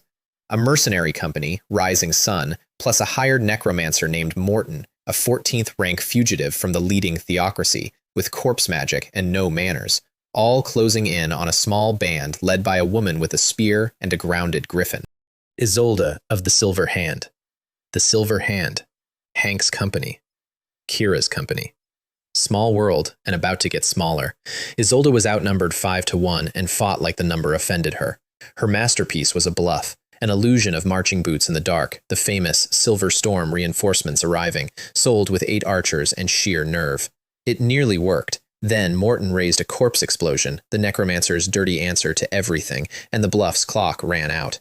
I was officially traveling incognito as a modest 5th rank warrior, and I'd like it noted that I preserved my cover. Nobody saw a mage. There was simply, from somewhere in the dark, a mana feedback that cut the necromancer's cast off at the knees, followed by a single bolt of sunspike, and Morton had time to say one thing before the holy light finished its paperwork. He looked straight into the dark where I was standing, and he said, "So, it was you," and then he was ash. So, it was you. To this day, I don't know what he meant, and to this day, I don't love thinking about it. A stranger, a fugitive from a foreign theocracy, recognizing me. Add it to the pile of things with my name on them that I never signed. By morning, I was, as far as the grateful Silver Hand knew, a lucky low-rank warrior with good timing, and Isolde, who is nobody's fool, offered me a place in her column heading north to Firefeather Mountain, where 6 guilds were assembling for a secret commission from the Storm Sword Saint himself. Firefeather Mountain, Sean's Mountain, the one with the cave where black lotus grows like weeds over something enormous and made of fire. I said yes so fast I nearly bit my tongue. Firefeather Mountain was a war camp wearing a mountain costume. 6 guilds worth of adventurers, warriors, and mages crawling over the slopes, all under sealed orders, all pretending to each other that they were there for the mining. And there was mining, real mining, a vein of abyssal dark iron that made my fingers itch, and I did some quiet blasting for the Silver Hand under my humble warrior disguise, placing charges with jeweler's precision, and within 2 days the camp had a new legend, the mystery miner, the high-level expert slumming as a laborer. Isolde tried to recruit me over dinner. Then word came down that the Storm Sword Saint Rorik, the man himself, 21st rank, wanted to meet the mystery miner. I developed a sudden passion for remote geology. Sean, meanwhile, was having the trip of his life. On his home mountain, in his new salamander armor, he got challenged by a veteran 10th rank warrior over a mining claim and won, clean, and I watched my shy kid realize in real time that he wasn't the boy who used to shelter in caves here. Growth looks good on people. The mountain also delivered my past due bill. The Ironwood family, which is the family of Lorcan, the boy whose limbs I'd rearranged, had put hunters on my trail. A hard-faced man named Galen, one of the family's senior nephews, and a red-eyed mage named Zarathos, 16th rank, carrying a portrait of my face and a purse for anyone who'd seen it. They were asking around every camp on the mountain, and here I have to note the funny part. Galen, I'd learn later, privately hated the family head he was hunting for. Everybody in that family hates each other. It's their one renewable resource. While the 6 guilds assembled for their real mission, I went for mine. The commission I'd pieced together through Garen, Rorik's big friendly disciple, a 15th rank warrior with a smith's hands and a golden retriever's heart, was a hunt.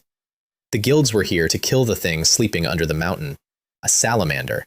Not the little lizard, the legend, an elder fire beast that predates the kingdom, the enormous something whose warmth had been growing my black lotus.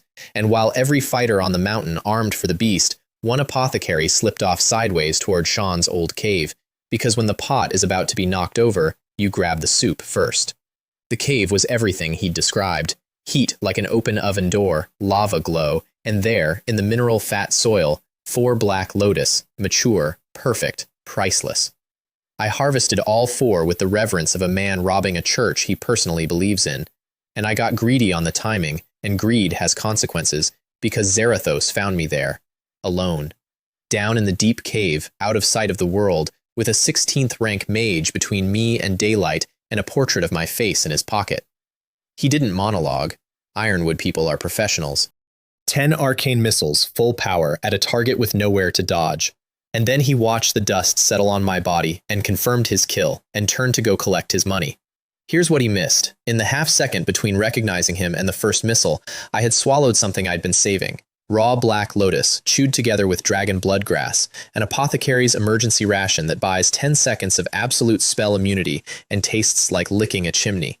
His 10 missiles had hit a man who was, for 10 seconds, unhittable, and that man had then performed the greatest acting of his career, which is to say, he fell over. What happened next I mostly watched from the floor, and I'd watch it again. Sean arrived. Sean saw me lying in the rubble, and my shy mountain kid went somewhere I'd never seen him go. He took a 16th rank mage apart with his hands under a collapsing ceiling, wading through spells that should have stopped him, and when it was done, Zarathos was a broken doll in the dirt, and Sean was standing over him shaking and calling my name in a voice I never want to hear again. I got up, dusted off, and enjoyed, briefly, both of their faces. Then I took out one of my 2 vampire fang bolts, the spell-drinking fangs of that high vampire, and I put it through the mage's mana heart, and the fang drank. 16 ranks of lifetime cultivation went down that bolt like water down a drain, and what was left on the ground was a man with a mage's memories and a shopkeeper's mana. Alive. Emptied. The Ironwood family had sent a killer, and I was sending back a receipt. The mountain, incidentally, chose that moment to send a gold-devouring beast at us, 15th rank, all appetite, drawn by the vein we'd cracked. Busy night. We handled it. That's not the story. The story is what happened 2 days later, when the guilds finally cornered the salamander, and I finally found out what my monster-eating crystal actually was. The battle for the mountain was the biggest thing I'd ever seen. Rorik and the assembled guilds against an elder fire beast in its own home, the sky orange, the ground disagreeing with itself, the storm sword saint carving lines through the air that took the salamander's tail and one of its eyes. And in the middle of the chaos, running my own quiet errand at the mountain's heart, I hit a wall of rainbow light where no wall should be, a seam in the world, and the seam noticed me, and the crystal in my pocket burned white hot, and the world folded. A gate of ashes. That's the proper name for what I fell through, with Sean and one other unlucky soul dragged along in my wake, saved from incineration on the threshold only because something on my finger flared awake, the black diamond ring, blazing like a small sun with a power I hadn't put there. On the other side was a pocket world, a bubble outside the map, and floating in its center, a palace, a forge palace, towers of it, furnaces the size of cathedrals, cold for 1,000 years, workshop halls where the anvils were works of art, the whole thing humming, faintly, patiently, like a machine waiting for a shift change that never came.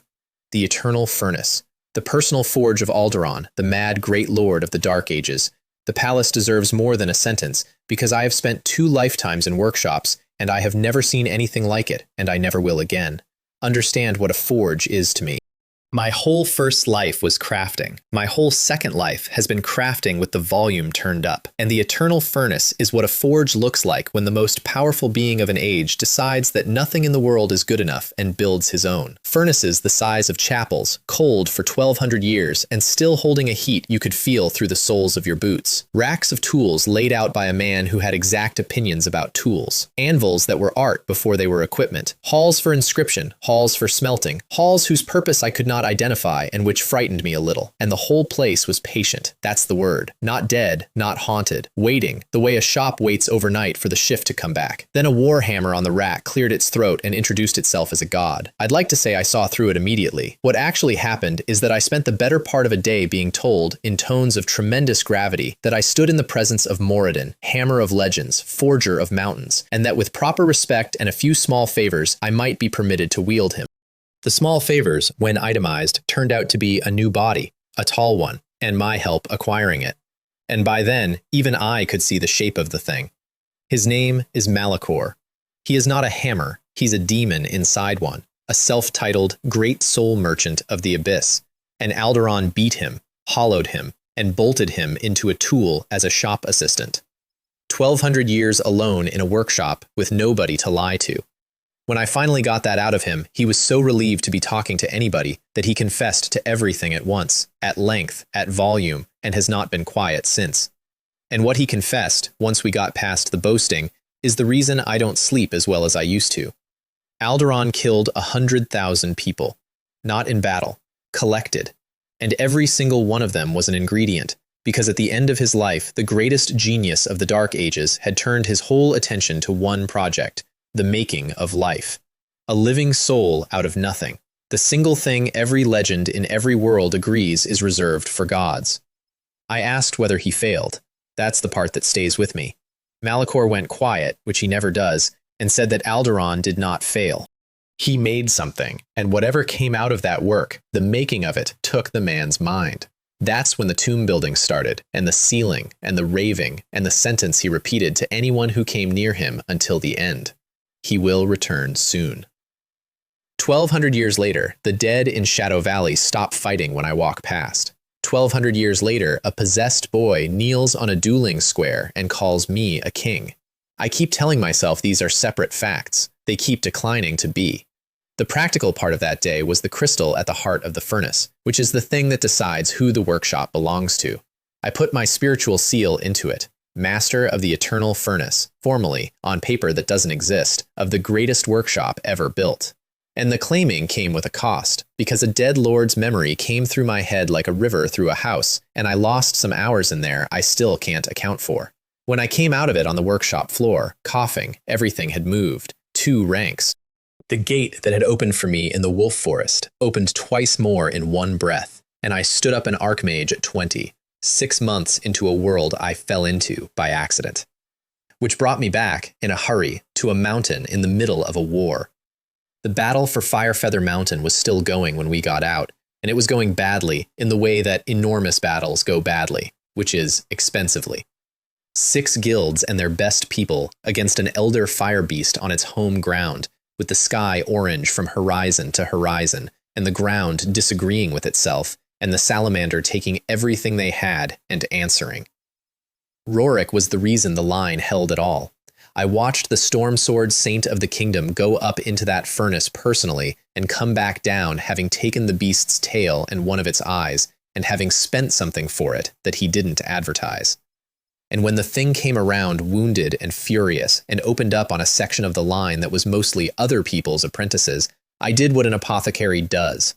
I'd bundled a dozen elemental enhancement potions around one deliberately unstable crystal, which is not a weapon, it's an accident with a fuse. I put the bundle down its throat. The elder fire beast of Firefeather Mountain died of its own fire, amplified past what its own heart could hold, and burned out from the inside in front of 6 guilds who spent the next hour arguing about which of their heroes had landed the killing blow. I let them. Credit is a currency, and I had no use for it that day. What I had use for was the legendary crystal at the beast's core, which I collected quietly during the arguing, and the Storm Sword Saint's poisoning, which I cured in a tent an hour later with a brew that smelled like a drowned campfire. He thanked a nameless field medic with tears in his good eye and asked my name, and I gave him a false one, and he wrote it down carefully to remember it. Someday, that man is going to work out who patched him up on that mountain. I've thought about how that conversation goes maybe 100 times, and I have never once decided whether I'm dreading it or looking forward to it. And I knew it the moment I saw it, knew it in the crafting knowledge stacked in my head, because the eternal furnace is a myth even where I come from. And as I stood there gaping, a voice spoke up from a rack by the main anvil, dry as dust and twice as smug, and introduced itself as the war hammer of a god. It was lying. It does that. The talking hammer called itself Moradin, Hammer of Legends, and it took me about a day to peel that back to the truth. Its name is Malachor. It isn't a hammer, and it isn't a god. It's a demon, an actual demon from the actual abyss, a self-described soul merchant of tremendous seniority and worse honesty, whom Alderaan defeated, bottled, and bolted into a hammer as a shop assistant. It has been alone in that forge for over 1,000 years, and it will never stop talking again. And from Malachor, between the boasting and the wheedling and the requests for a new body, preferably tall, I finally got answers, and each answer had a hook in it. My black diamond ring, the ugly, spell-drinking ring I'd pried out of a monster's hoard, the butcher's ring, they called it in the old days, Alderaan's own. And more than that, the true name of it is the Mark of Dawn, one of a pair, and it carries, sleeping in its depths, a spiritual imprint of Alderaan himself. That's what flared at the gate. That's what strangers keep sensing on me. Wear it long enough, master it fully, Malachor said, cheerfully, and you become the second coming of the great Lord. I asked, what happened to the first coming? The hammer got quiet, which, for the hammer, is an event. Here's what it eventually told me, and this is the floor under everything that follows, so listen. Alderaan, at the height of his power, murdered 100,000 people. Not in war, harvested. He wanted their souls as samples, because the last project of the maddest genius of the Dark Ages was creating life. Making a living soul from nothing, the one act reserved for gods. And the horror isn't that he failed. He almost didn't. He made something, and whatever it was he made, the making of it broke his mind, and Alderaan spent his last years sealing his own works, hiding his own tomb, and raving one sentence to anyone who'd listen. He will return soon. Nobody knows who he meant. The hammer doesn't know. I don't know. Hold that sentence in the back of your head for the rest of this story, because everything strange that keeps happening around me, the things that recognize me, the things that kneel, it's all downstream of that sentence, and we are not done with it. The practical business in the furnace was this. The forge's heart is a crystal, and the crystal took my spiritual seal, which makes me, formally, the master of the eternal furnace, the owner of the greatest workshop that has ever existed. The claiming nearly killed me, an avalanche of a dead madman's memories through a living man's skull, and when I surfaced from it, gasping on the forge floor, something else had shaken loose. My rank. The gate I'd pulled open in the wolf forest opened twice more in one breath, and I stood up an archmage. 15th rank. 6 months in this world. Varth's question really does hold up. Am I even human? Working on an answer, fat man. Back on the outside, the mountain war needed finishing, and I finished it like an apothecary. The salamander, half-blind and furious, was still too much beast for the guilds, so as its jaws came open for someone who didn't deserve it, I threw dinner in. A bundled dozen of my elemental enhancement potions wrapped around one profoundly unstable crystal, straight down the throat. The elder fire beast of Firefeather Mountain died of indigestion, cooked from the inside by its own amplified flame, and the guilds stood in the smoke, deciding which of their own heroes to credit. Fine by me. I was busy pocketing the salamander's legendary heart crystal and curing Rorik of the beast's venom with a brew that smelled like regret. The storm sword saint of the kingdom thanked a nameless field medic with tears in his one open eye. Someday he's going to figure out who I was. I hope I'm there. On the way off the mountain, I made a decision about Zarathos, the emptied assassin, that surprised everyone, including me. I let him live, and then I let him choose. And the man who'd fired 10 missiles at my back looked at his own drained hands, looked at the family that had spent him like a match, and asked to serve me instead. Turns out, when you hollow out a ironwood retainer, what's left underneath is mostly resentment with excellent penmanship. I had myself a mole. Remember the mole. Because the bad news was waiting at the bottom of the mountain, and the bad news had Ronan's face on it. Ronan, Varth's nephew, had come all the way from Garlos to find me, and he had the look of a man carrying something too heavy in a bag too thin. The demon-slaying valley had fallen. Our valley, the guild's treasury with grass on it, taken, and not by a horde, by the same shadow's nest we'd already bloodied, except now, Ronan said, and his voice went strange here, now they had equipment. Hundreds of full sets of magic gear, heavy armor that shrugged off low-rank spells entirely, Bandits from the deep woods, outfitted overnight like a royal legion. Bandits don't get rich like that. Bandits get sponsored like that. And when I asked about Varth, Ronan said the president was lightly injured, and Ronan is a good kid and a terrible liar, and the words lightly injured came out of him like nails being pulled. I didn't push. I should have pushed. File that. I couldn't leave yet, and it burned. The tournament, the guild prize, the one lever big enough to matter, was weeks away, so I did what I could from the capital. I set Zarathos digging, and my mole earned his keep fast. The equipment trail ran through the Marathon Workshop, the industrial arm of the Ironwood family, hundreds of sets, off the books, straight into the hands of the Shadow's Nest. And a captured Shadow's Nest dagger came my way for appraisal, and my Grandmaster fingers found elemental annihilation work in the steel. Ironwood master forge work. The family of the boy whose limbs I'd broken was arming the bandits who'd taken my guild's valley. Somewhere in the capital, a duke was fighting me by mail. I filed everything in the ledger in my head, and the ledger was getting a waiting list. Meanwhile, the capital kept being the capital. Borin, wanting peace before the tournament, bought off the sour official Corvan with a psionic petition and a warm speech about leaving Kale alone, and Corvan smiled and agreed, and mentioned to no one that his own net had been cast 10 days earlier.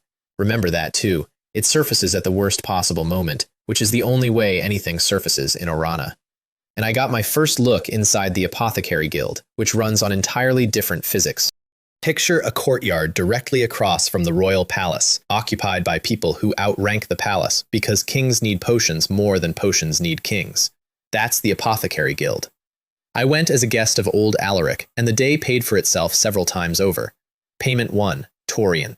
My wandering lunatic teacher turned out to hold a seat on the Supreme Council itself, which he'd never mentioned, because to Torian, a council seat is roughly as interesting as a bus pass. He also let slip, in his sideways manner, that the whole trial had a purpose under the purpose, and that the light wind planes were, his words, more interesting than they look.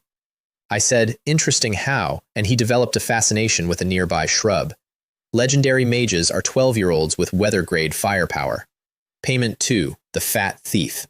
There, in the guild courtyard, magnificently sweaty, cheerfully overcharging an apprentice for herbs, stood my grey market beast cub salesman, Barnaby, and a silk-robed apothecary named Taryn, student of a famous master out of Thunder City, chose that moment to publicly sneer at the fat man's merchandise.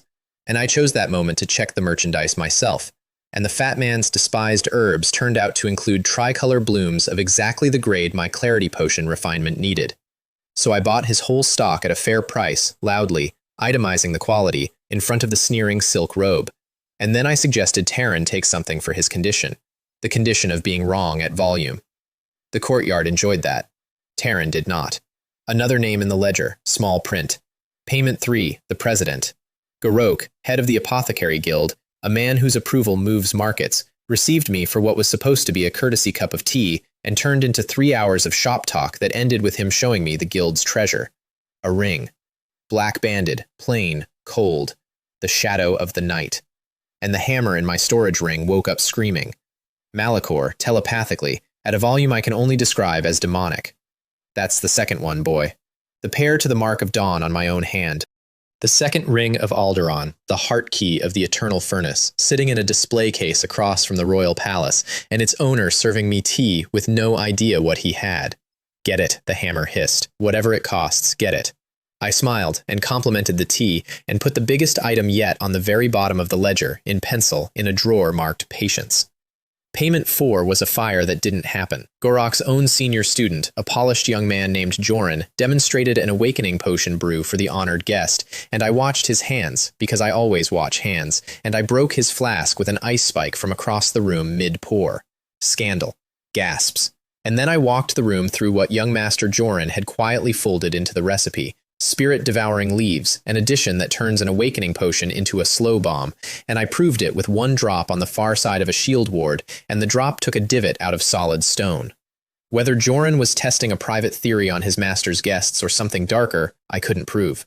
What I could do was end his brewing career in front of the entire guild, which I did, thoroughly, politely, with citations. Joran thanked everyone for the instruction in a voice like cold glue, and looked at me with steady, patient eyes. The ledger got another name.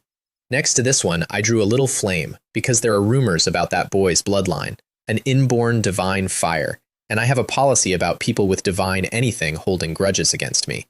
The policy is called insomnia. Garak, for the record, demoted his own star student to apprentice on the spot, which in that guild is one step short of exile, and the whole laboratory stood there in shock, because the Apothecary Guild does not do punishments, it does gentle words over tea. And then the president of the Apothecary Guild sent for old Alaric and asked him, in private, how to get me. I know this because old Alaric told me himself, on the stairs, while I was trying to escape. Kale, he said, I've been sent to recruit you. Garak wants you in the guild. If you're interested, name a number so high it embarrasses everyone. If you're not, say so, and don't worry about my position. I'm only the messenger. And I want you to know that I said no, and I want you to know why, because it wasn't nobility. Every institution in that city was reaching for me. The Magic Guild had been reaching for a month. Now the Apothecary Guild was reaching.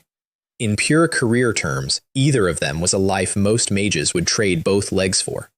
And the reason neither could have me is a fat man in a burned tower in a provincial city who, on the day I was losing a duel in front of 10,000 people, had begun calculating what it would cost him personally to kneel to his oldest enemy so that I would live. He never mentioned it. Theron told me afterward. Varth would deny it with his whole chest if you asked.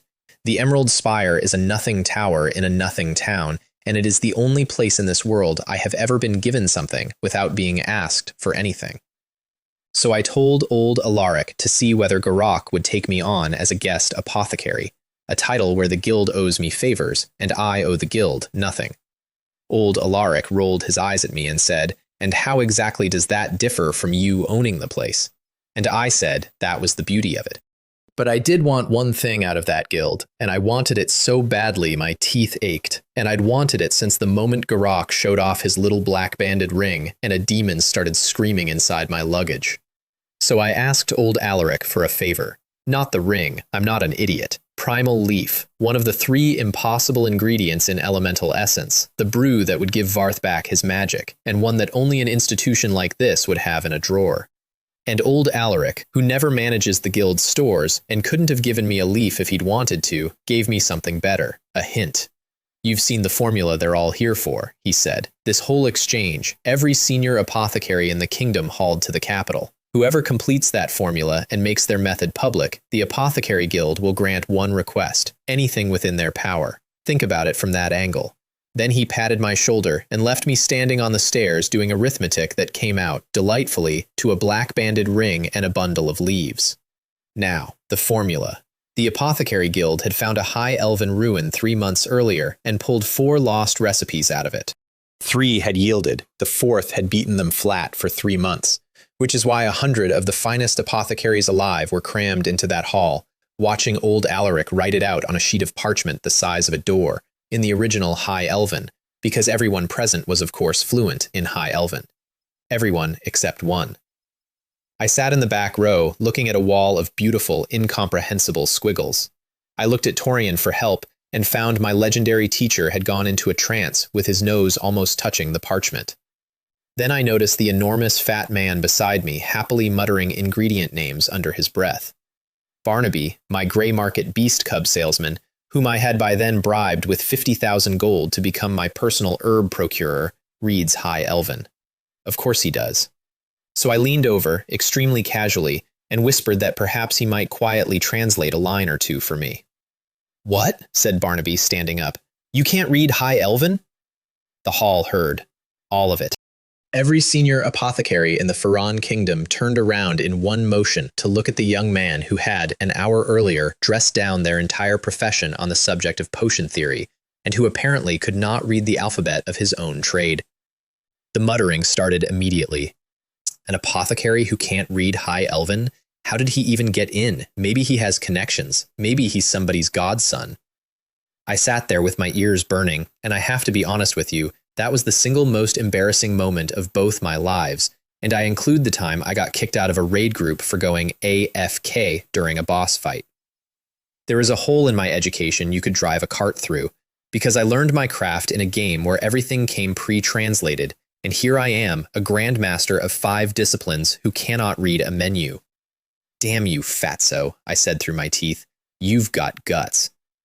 I'm sorry, said Barnaby, mortified, and started whispering the translation. Crush thousand-leaf grass, mix with concentrating flower juice and heat. Before boiling, add agave, void flower, and thousand-knot vine, in that order. Stop, I said, because I didn't need the rest. I could recite the rest with my eyes shut, and I could tell you what happens if you add the thousand-knot vine 4 seconds late, because it happened to me on 11 separate occasions. That high elven mystery that had defeated the collective genius of the kingdom's apothecaries for 3 months was a void power potion. 10 herbs. 10 separate medicinal characters that all hate each other, held in one crucible in a balance so fine that a change in wind direction, a flicker in the flame, or your own breathing going uneven will turn the whole thing into either sludge or poison. It exists specifically as a test. In the endless world, you cannot advance from Potion Master to Grandmaster until you produce 1 bottle of it. I spent a month of my old life on that potion, a solid month, 100 failures a day, buying herbs at dawn and locking myself in a lab until dark, and when I finally made one, it changed my life. A void potion is a second life for a warrior in the field, and I was the only man selling them, and the price started at 10,000 and ended at 200,000 a bottle, and that is where my old fortune came from. The gear I bought with that money is why my hunter could break into the Sunwell and come out with the wrath of the stars. Everything I am in 2 worlds is downstream of one impossible potion, and 100 apothecaries were now standing around a parchment copy of it, confidently discussing shortcuts. That's what killed me. Every single group in that hall had reached the same conclusion within an hour, that 10 simultaneous balances exceed human capability, therefore there must be a trick. Process the herbs separately and combine them after. Add primal leaf as a binder to slack the structure. Brew it inside a dimensional space where the environment is perfectly stable. There is no trick. That's the entire point of the potion. It was designed by people who wanted to know whether you were a Grandmaster, and the only shortcut is being one. So I let them work. Several of them borrowed labs and started immediately, and I watched them go in confident and come out with the eyes of men who had seen the far side of the moon. Because the void potion doesn't just beat you, it beats you 14 times in a row on the last step. Even Barnaby had a go, to enormous heckling about his weight, and failed with great dignity. I gave it a day, then I asked Garak for a lab. I'm not going to describe the brewing because the truth is, it was boring. That's what mastery is. It was a month of my old life's misery compressed into a few hours of doing the thing correctly on the first attempt, while 100 of the kingdom's best apothecaries pressed against the glass and made noises. One incident, though, because it says something about that room. Halfway through, an apothecary named Terran, the silk-robed young man from Thunder City whose merchandise sneering I'd humiliated a day earlier, watched his own attempt collapse for the 5th time, decided that I was the reason, and came across the laboratory at me with a broken beaker in his fist and murder on his face. He got both hands around my throat before anyone moved, and then I kicked him. I want to be clear that this was not a magical attack. I never cast a thing. A Grandmaster Smith's body carries the strength of a decent 5th-rank warrior in the arms and rather more in the legs, and Terran went about 7 meters through the air and landed like a sack of tools, and the entire apothecary guild discovered simultaneously that the frail young potion prodigy kicks like a mule. His teacher poured a healing draught into him and glared at me with the specific hatred usually reserved for men who have stolen your wife. I still have no idea what I did to those two beyond being better at their job in public. Some grudges don't need a reason, they just need an audience. Then I finished the potion. I'd like to describe what happened when I set that bottle on the table, but the honest version is that 100 adults stopped behaving like adults. Gorok announced a celebration banquet on the spot. Old Alaric looked at the bottle and then at me for a long time with an expression I can only call vindicated. And Torian, my legendary teacher, walked out of that laboratory with his hands behind his back and his chin at an angle that could take a man's eye out. For 30 years, the Apothecary Guild had sold him formulas while quietly considering him an amateur, and the man who had just made their impossible potion was his. Here's what that one bottle actually bought, and it's more than the potion. By the evening banquet, I had stopped being a promising young apothecary and become a resource that great powers compete for. And they arrived in order, like a receiving line at a wedding. Garak came first because it was his house, and he opened with an offer that made old Alaric choke, something called the Book of 10,000 Laws, which is apparently the Apothecary Guild's deepest treasure, and which they had never once put on a table for anyone. He offered it to a 20-year-old to buy his membership. I declined, politely, in the way that leaves the door on its hinges. Then Malcor of the Dark Temple, who is a necromancer and looks it. Then Archbishop Aethelred of the Temple of Light, who is not a necromancer and looks it aggressively. Then Prince Hadrian the Lionheart, the king's own brother. Then, I was told afterward, the head of the Red Moon assassins, in the room, socially. Every one of them wanting the same thing, which was my future, and offering various sizes of present for it. And Barnaby. The fat man got me alone with a glass of wine, and started with flattery so shameless and so specific that I found myself enjoying it against my will. Then he came to the point. The Shining Gold Merchant Guild had bought a potion formula at enormous cost, and had spent 2 months failing to decipher it, and had taken it to Malcor and Aethelred and the prince and everyone else who mattered, and nobody could crack it. Would Master Kale take a look? Just for trying, he said. Win or lose, the Shining Gold Merchant Guild will pay you 1,000,000 gold coins.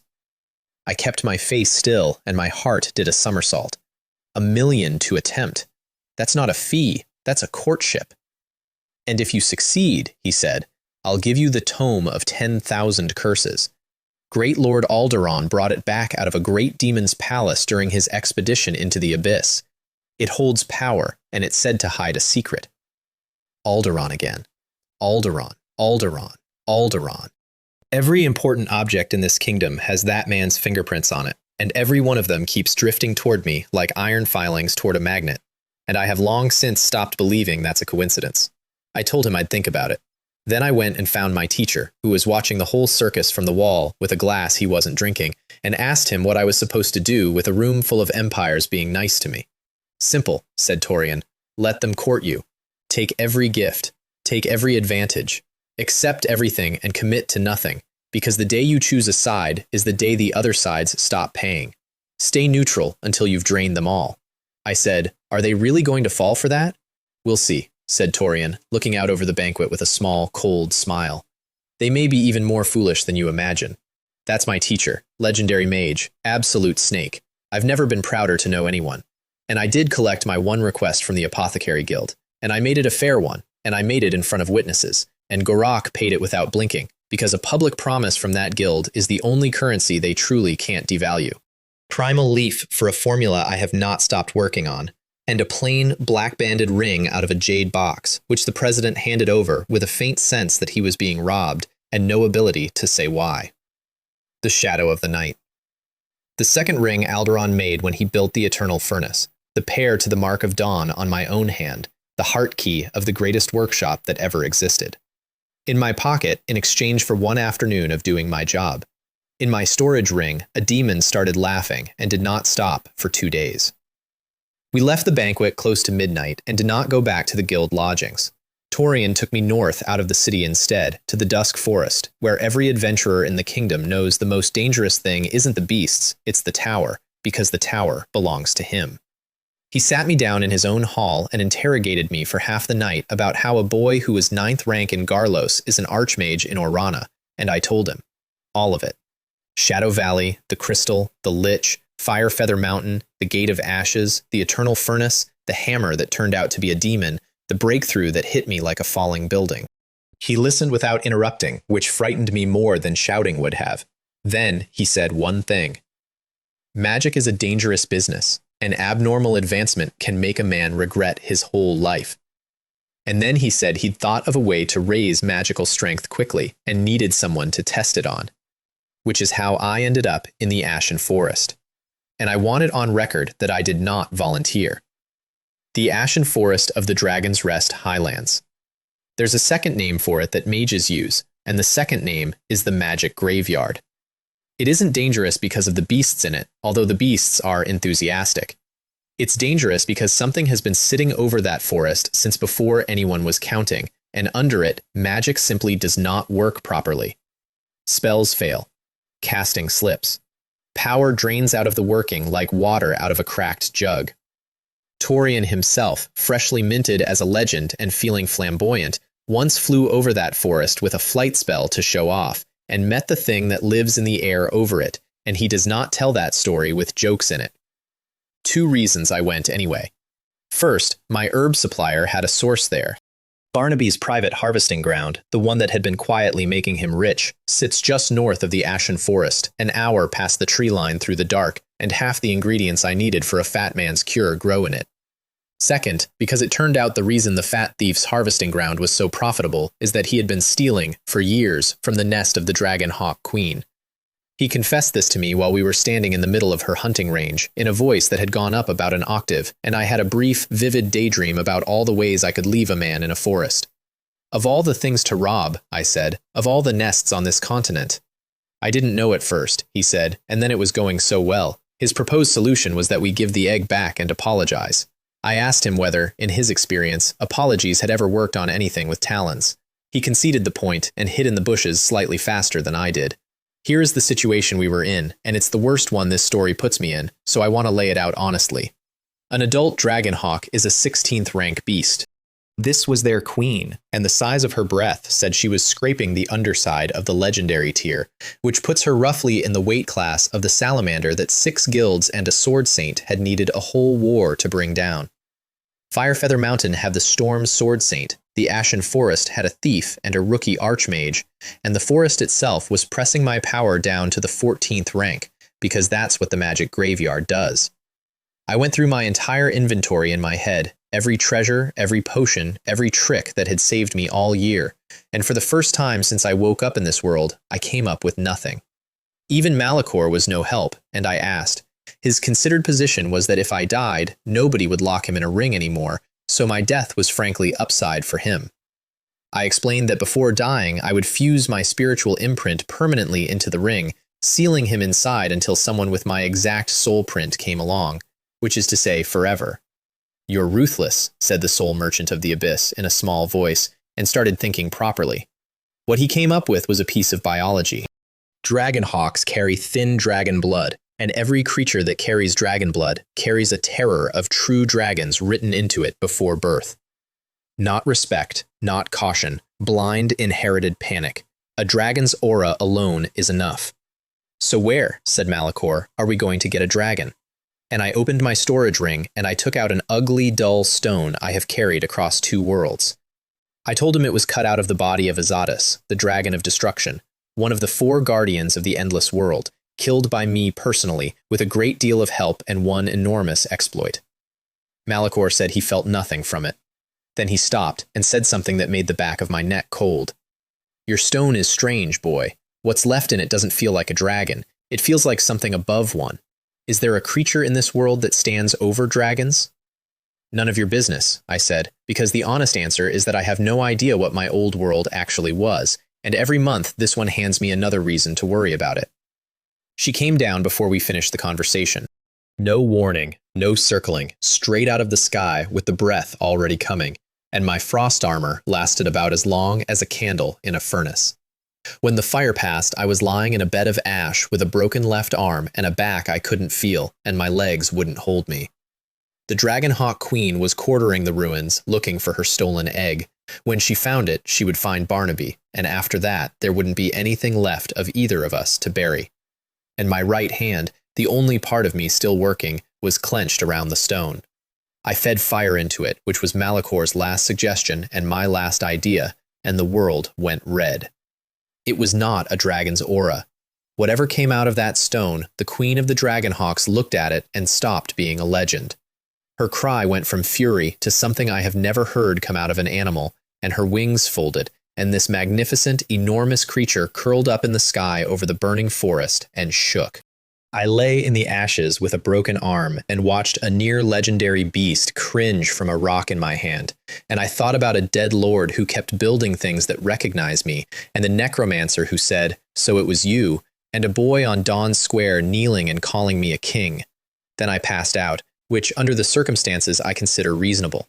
I woke up 2 days later, in a bed, being fussed over by an enormously fat man who had not, I noticed, given the egg back. And then came the afternoon that mattered more than all of it, the one I'd promised a dying man. Hank found me, gap-toothed old Hank of the silver hand, and he was bleeding, and the story fell out of him in pieces. A mercenary crew called Red Moon, muscle for hire with a leader named Marco, had cornered a silver-hand girl in a tavern over a dispute about crystals, and the girl wouldn't kneel, and it was going bad, right now, streets away. The girl was Kyra. I don't remember deciding anything. I remember the tavern door, and a big man mid-swing over a cornered woman with a spear, and then the big man wasn't, because an ice spike had opinions.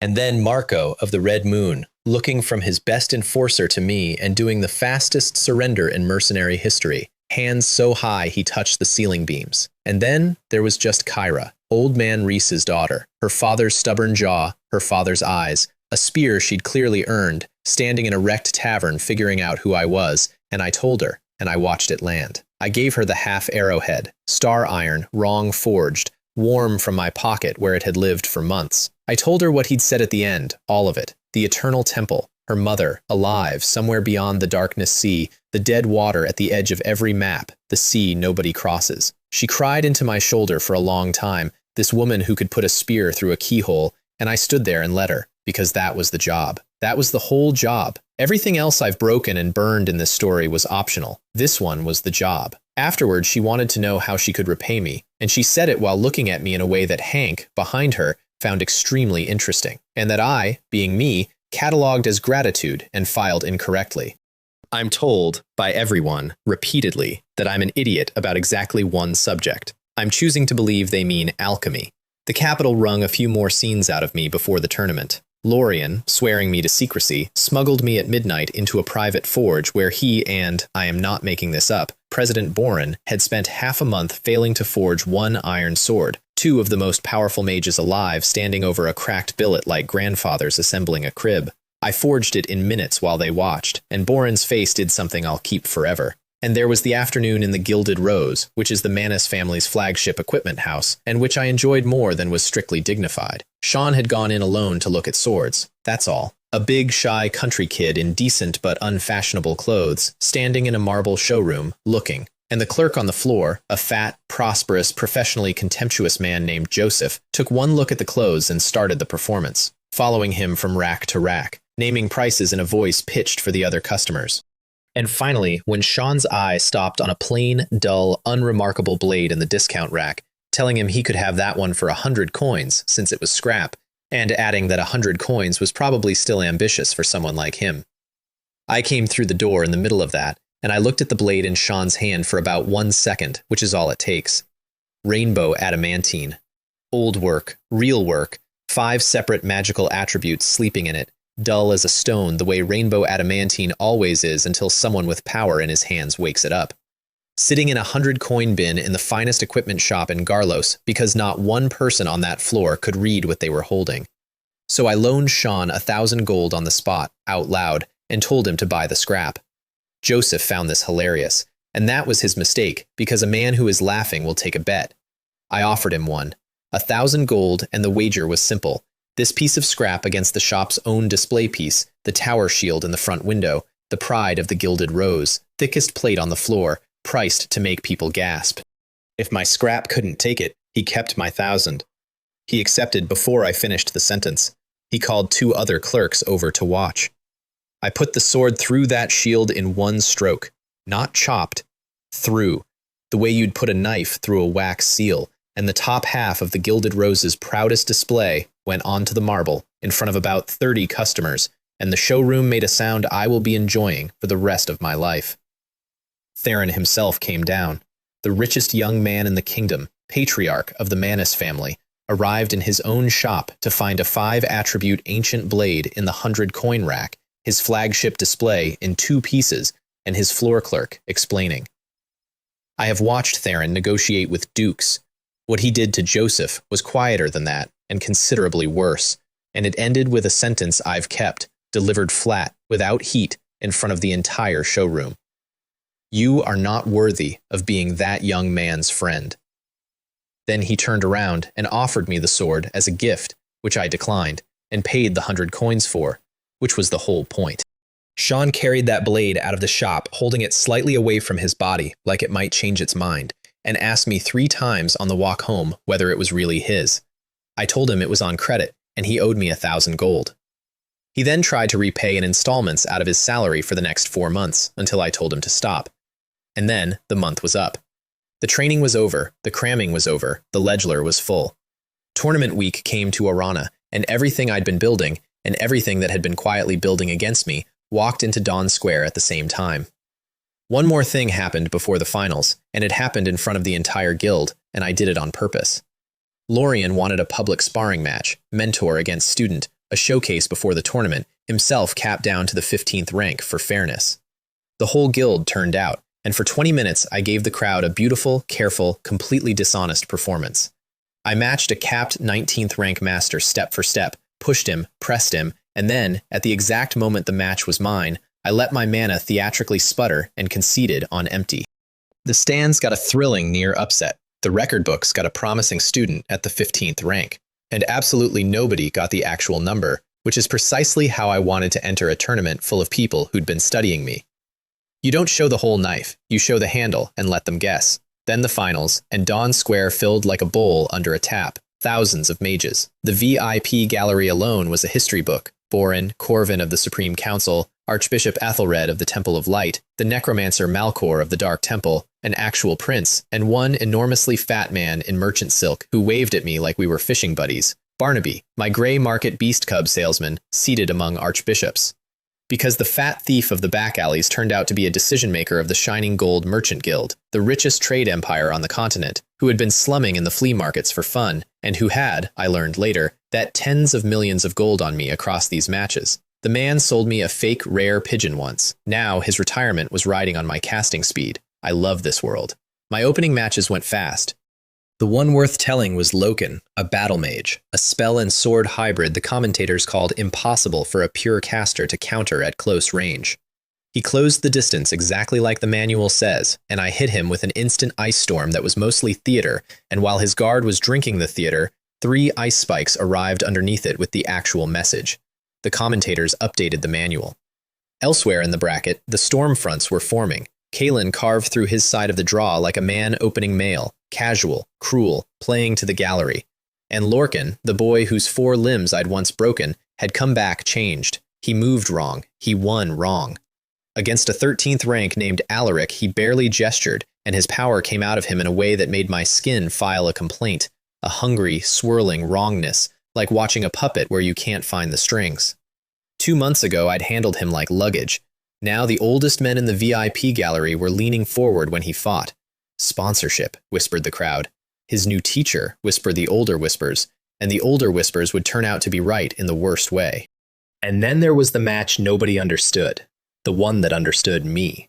A trial student named Jorik stepped onto the square carrying a crystal from the Nightmare Mountain range, a lucky charm, he probably thought. Mid-match, the crystal woke up.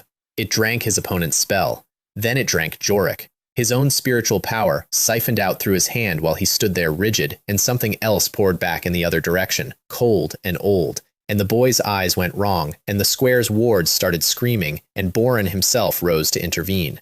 And the thing wearing Jorik turned, in front of thousands of people, and found me in the crowd, and knelt. "Great immortal king," it said, "you have finally returned." Then the presence tore out of the boy in a rope of black smoke and fled the square, fast and low, and the direction it fled was Shadow Valley, and Jorik collapsed like dropped laundry, remembering nothing. The square buzzed for an hour about curses and stray spirits. I sat very still in the competitor's gallery, with the mark of dawn cold on my finger and a dead necromancer's last words doing laps in my head. "So, it was you, and a vampire's bow. And a mad lord's raving, he will return soon." Everyone in this world keeps mistaking me for someone, and the mistake keeps kneeling, and the day I find out who they think I am is going to be a genuinely terrible day, and part of this story's job is to march me toward it. Immortal King. Hold the name. It comes back before the end, and next time it comes with an army. I didn't get to Brewed because Ronan found me that evening and finally dropped the weight he'd been carrying since the mountain. Varth wasn't lightly injured. The night the valley fell, my fat, cursing, scheming, irreplaceable old man had stood in the breach and cast 18th rank magic to cover the guild's retreat, magic 2 full ranks above what his body could survive channeling. He'd saved everyone. And the price was mana dispersion, which is the polite clinical term for a mage's power leaking out of him like water through cupped hands, permanently, progressively. The strongest man in Garlos couldn't light a candle anymore. He'd sworn Ronan to secrecy so I wouldn't be distracted, because that fat idiot would rather rot than cost me a tournament. I sat with that for a while. Then I went to my room and wrote out from Grandmaster memory the formula for elemental essence, the one brew that can regather dispersed mana, and its ingredient list: Black Lotus, which I had, Corruption Heart, which I could find, and Primal Leaf, which effectively doesn't exist. Effectively isn't absolutely. I put the formula in the ring next to the Vengeance Ledger, and I want it noted that the Vengeance Ledger was no longer the most important document in there. Semi-final day. Orion drew Kalen, and Dawn Square found out what the capital's golden boy was underneath the hair. Orion never had a chance, and everyone knew it, including Orion, who walked out anyway, chin up, delivering a speech about honor that was 3 parts borrowed and 1 part genuinely his. And Kalen took his time with him. That's all I'll say about the middle of that match. He had the win in the first minute, and he spent the next 10 declining to take it, a cat with its dinner, playing to the stands, and the stands went from cheering to quiet, because a crowd always knows when sport curdles into cruelty. Orion ended up crawling for the square's edge with the whole arena silent, and Kalen strolled behind him, chatting. What Kalen didn't know was that the square had been salted before the match. By me. The tournament banned potions, which is an inscription bureaucrat's idea of fairness, so the night before, under a working of the ring, I'd hidden a holy protection potion in a crack between the flagstones, in a bottle carved from slumber crystal, on the theory that my loudmouth roommate would need a miracle, and miracles favor the prepared. I spent that whole awful stretch of match shouting one thing at Orion through the noise: "It's behind you, it's right behind you," watching my half-conscious friend grope across the stones. His fingers found the bottle. He palmed it like a born criminal, waited for Kalen to swagger between him and the referees, and drank it with the last of his stage presence. So when Kalen finally got bored and sent 2 wind blades to end the show, the blades hit 10 seconds of divine no and bounced. The crowd came out of its seats. Orion stood up inside his miracle, walked off the square under his own power, turned at the edge, and offered Kalen a gesture I won't describe in front of the children, plus an invitation to come down and try again. They carried my roommate to the infirmary, grinning like a jack-o'-lantern. On the way past me, he grabbed my sleeve and said, "Kale, kill him." And I said, "Don't worry." I wasn't only saying it to him, because Kalen had now put 2 of my roommates in the infirmary, Ren Lu before the tournament, Orion during it, and I have exactly one rule that I've never once broken in 2 worlds, and everyone who knows me can recite it. There's an exchange rate. The bracket resolved into a final 3. Kalen of Orana, Lorcan of Sunrise City, and Kale of Garlos, the hillbilly, which was the word Kalen used for me in interviews, to my face, and to his mirror, probably. Round robin, everyone fights everyone, 1 hour of rest between matches. First pairing, Kalen against the hillbilly. He walked onto Dawn Square like it was named after him. I walked on, doing arithmetic. The opening exchange told the crowd this was a different sport. We both went straight to 14th rank artillery, no probing, and then both interrupted our own casts at the same moment, which at our speed is a conversation. I see your trap, I raise you mine. And in the interruption game, he was genuinely faster, a beat faster, and he took the opening like the talent he was, hammered a mana feedback through it, and cut my mana flow clean. On paper, that's the match. His crowd started celebrating. I let his follow-up fireballs bounce off my shield while my staff's gemstone warmed up, and then I paid him back with the Dragon Eye Gem's dowry, the lost spell, Arcane Barrier, and his channeling snapped like a dry branch, and his own backlash chewed him. The look on his face was worth the whole month of training. The man had been winning duels his entire life on a library the size of a closet, and someone had just hit him with a book from a burned-down century. For a few minutes I ran him around the square, flame and frost in braids, his fine robes smoking, his hair democratized. And then Kalen stopped being a showman and did the thing his teacher had built into him for emergencies. He started chanting in pure High Elven, every syllable, a working far past his true rank, and the sky over Dawn Square turned white, and he force broke through to the 16th rank right there on the stones, burning who knows what stored miracle of Narthus's to do it, and cast the signature spell of that entire rank. 1,000 miles of ice seal. The temperature fell off a cliff, the flagstones cracked from cold, and when the freezing mist cleared, there was an ice statue standing in the middle of Dawn Square wearing my face, and the arena went silent as a held breath, and Kalen stood in front of the statue that was me and started chatting to it. I got the full monologue. The pity, the countryside jokes, the you should have appreciated my kindness. In the VIP gallery, Barnaby had gone gray, watching tens of millions of gold freeze solid. Lorien was screaming at Boren to intervene. Here's what the ice couldn't see. In the last half-second before the seal closed, I'd gotten a bottle to my lips. Myriad color potion, Grandmaster brew, a black lotus's worth of insurance. 10 seconds of total magic immunity, and after that, 10 minutes with my mana regenerating at 10 times its natural rate. And my natural rate is already a springtide. The seal had frozen a man who could not currently be harmed by magic, and was, inside the statue, getting more magical by the second, and listening to every word of the monologue. The statue cracked. I want to tell you about the sound, because I'll never forget it. A little tick, like a teaspoon on a glass, in a dead silent arena, and Kalen's speech stopping mid-insult. Then the cracks ran, and the statue exploded off me, and I stood in the ice mist stretching my shoulders, and I asked him, conversationally, "What? You seem surprised." Then I introduced the arena to instant fireballs. The fireball is a 15th rank spell. Its cast time is measured in careful, dangerous seconds, and its cost is so brutal that veteran archmages budget them like heirlooms. I cast one with no chant at all, and it hit him like a falling wall, and while the arena was still processing an instant 15th rank cast, I cast another. And another.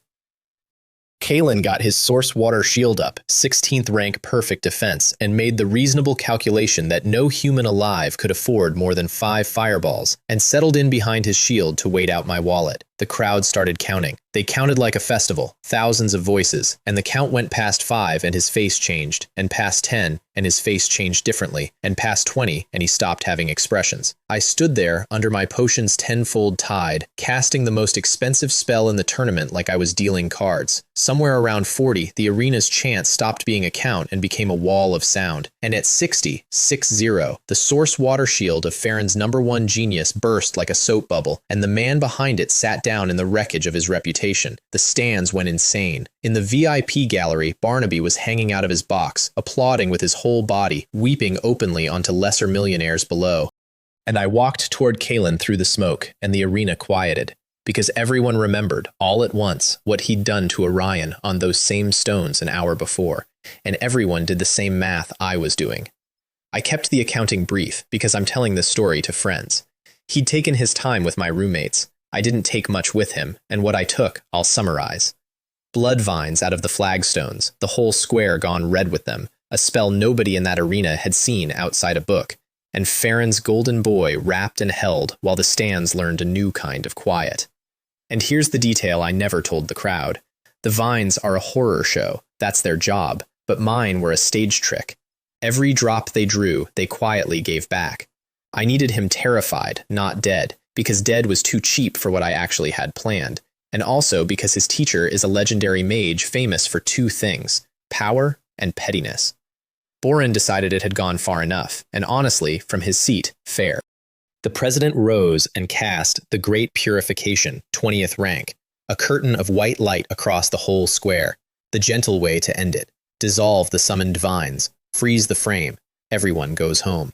And that, friends, that exact intervention was the last piece I'd been waiting for, standing patient inside my own theater, watching the old man's staff come up.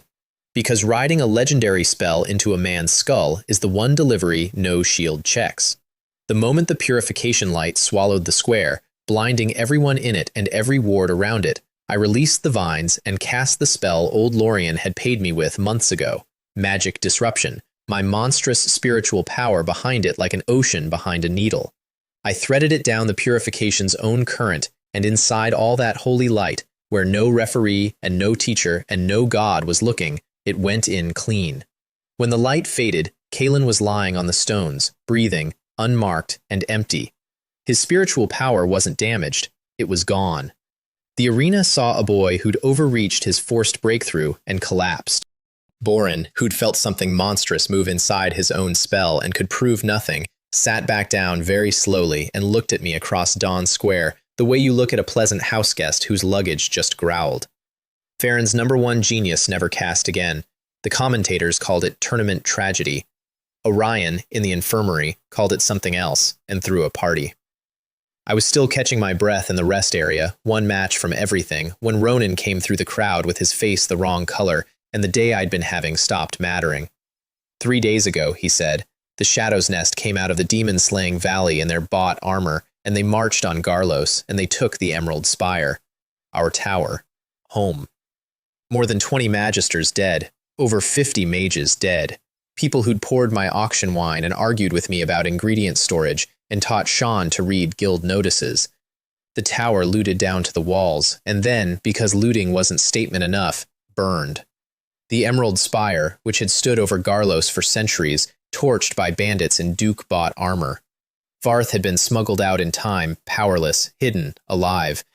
The Ashworth family had come out openly for the enemy, and the raiders had spent the night before the fire tearing the tower apart, searching for something, and left angry because whatever they were hunting for, they hadn't found it. I stood there while the arena noise washed around me, and I was, I'm told, very calm, and people who know me had the sense to step back from the calm. My city, my people, my fat old man, hunted and hiding in the ruins of everything he'd built. Then the herald called the final match, Lorcan of Sunrise City against Kale of Garlos, and I rolled my shoulders and walked toward Dawn Square. And I remember exactly what I was thinking. Convenient. I was going to have to find Ironwood anyway. We met at the center of the square, and Lorcan leaned in as we passed and told me, quietly, what he'd promised himself on his sickbed. He wasn't going to kill me. He was going to break my limbs, destroy my spiritual power, and keep me. He'd had 2 months to polish the phrasing, and it showed. I rubbed my nose and told him that was a shame, because I was probably just going to kill him. He thought I was bantering. The referees, who had watched my previous match, retreated to the far corner of the arena and, I believe, updated their wills. The bell and Dawn Square caught fire. No probing, no courtesy, 2 people who genuinely wanted each other gone, trading 15th rank magic at conversation range. Lightning nets against golden storms, 3 shields each burned through in the first minutes, the crowd on its feet from the opening chant. And I was winning the technical game. I landed a fireball flush on him with his shield in tatters, a finisher. The whole arena flinched from the bloom of it. Lorcan walked out of the fire without a scorch mark, hair combed, robe pressed, smiling. The Fool of Fire cannot harm the emissary of the abyss, he said, and his voice had something under it, a second voice, lower, older, and the word abyss went down the arena's spine like ice water. My next fireball didn't even reach him. It vanished, mid-flight, a 15th rank spell, deleted from the air like a debt being forgiven. The old men in the VIP gallery figured it out first, and I watched the knowledge move through the boxes like smoke. Corvin's face, then Barnaby's, going white. 50 years ago, on the Lightwind Plains, a warlock summoned a demon over a dead dog and killed thousands of the kingdom's soldiers in one night. The crown sent its Sky Knights, 500 griffins. Fewer than 100 came back, and after that, everyone, kings included, agreed to leave the Grey Warlock alone forever. That warlock was still alive, and Lorcan, said the smoke moving through the boxes, Lorcan had spent his 2 months of convalescence as the Grey Warlock's new disciple. The Meridons hadn't just bought their boy a teacher, they bought him the scariest teacher on the continent. He answered my next assault with a hellfire, a summoned flame giant 10 meters tall that hit the square like a meteor and turned the match into a chase. Me sprinting Dawn Square stones with a burning building walking after me. And in the middle of that sprint, mid-dodge, mid-breath, my month caught up with me, or my life did. I broke through, 16th rank.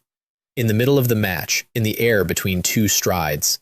And it wasn't just the rank. As the gate opened, something poured through it that I did not put there. Spells I had never learned arrived in my memory fully formed. Incantations in languages I'd never studied.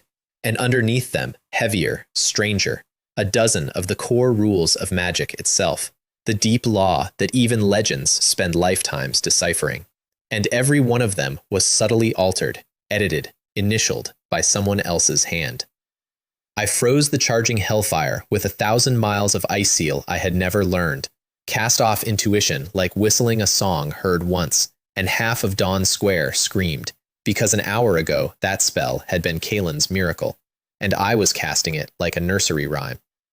Somebody had left an inheritance in my head, and I could guess the name on the will, because the whole arena had heard a possessed boy say it to my face the day before. Immortal King. I didn't have time to be terrified. I made a note to be terrified later. The note is still pending. Lorcan matched my escalation with his teacher's masterpiece, Sacrifice Rain, demon-fed fire falling in 10,000 threads, power that made the legends in the gallery sit up straight. I met it with a source water shield I'd also never learned, and for 10 grinding seconds the square was just light and pressure and my mana pouring out like a cut artery. And when the rain died, we hung there in the air, both breathing hard, and he reached into his robe and brought out his family's last answer, a blood-red crystal. Blood-eye crystal, a relic of the abyss. And I knew it from my old life's books the way you know a picture of a shark, and I got exactly one word out, which was, oh no. He crushed it.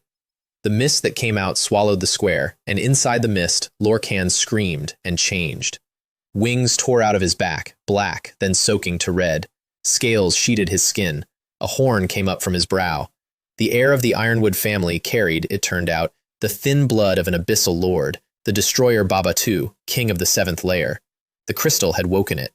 What stood up out of the mist wasn't a mage anymore.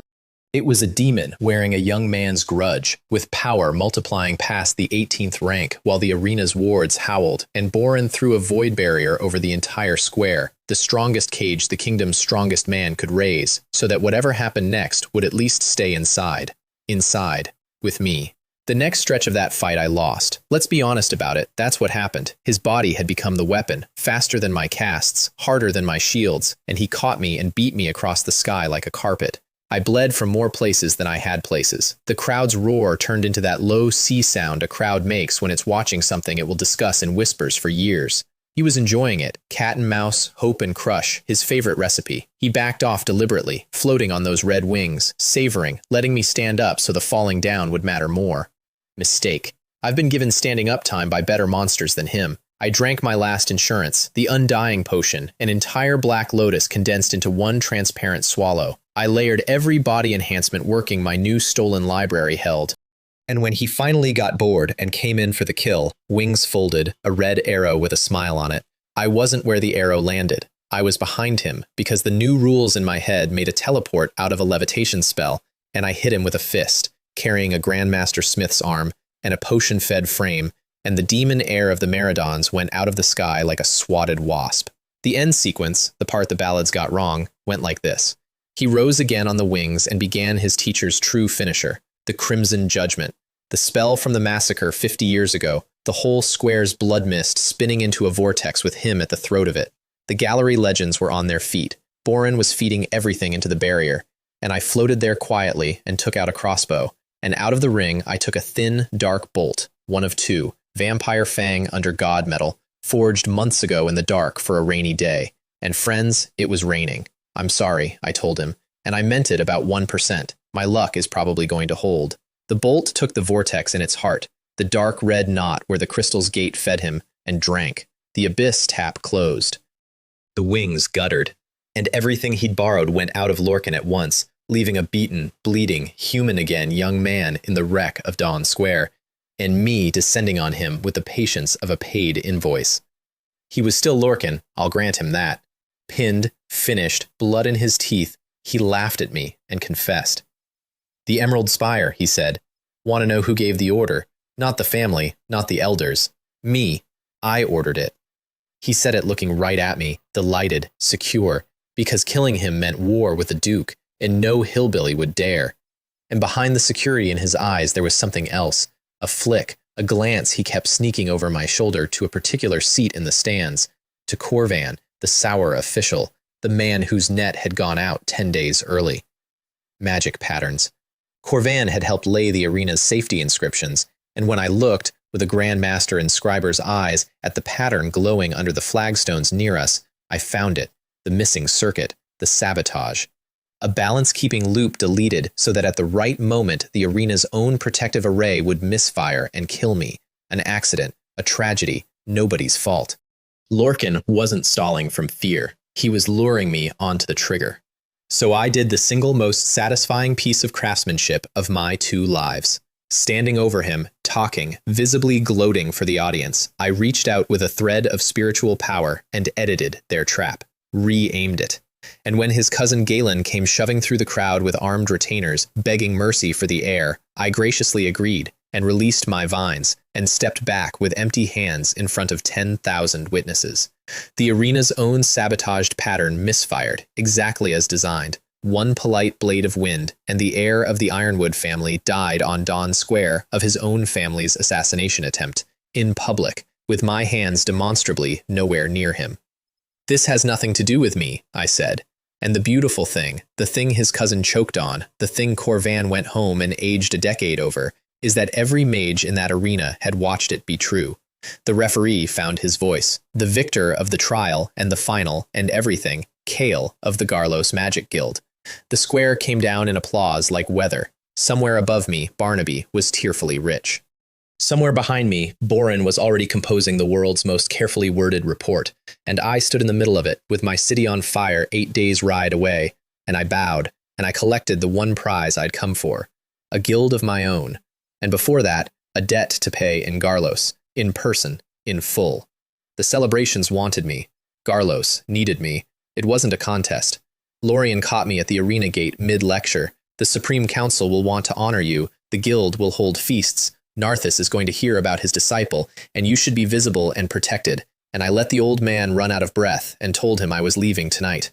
"Something's happened at the Emerald Spire," I said. "Varth is calling me home." Which was a lie, technically, since Varth would have crawled over glass before calling me away from my prize, and Lorien knew it was a lie, and looked at my face and stopped arguing.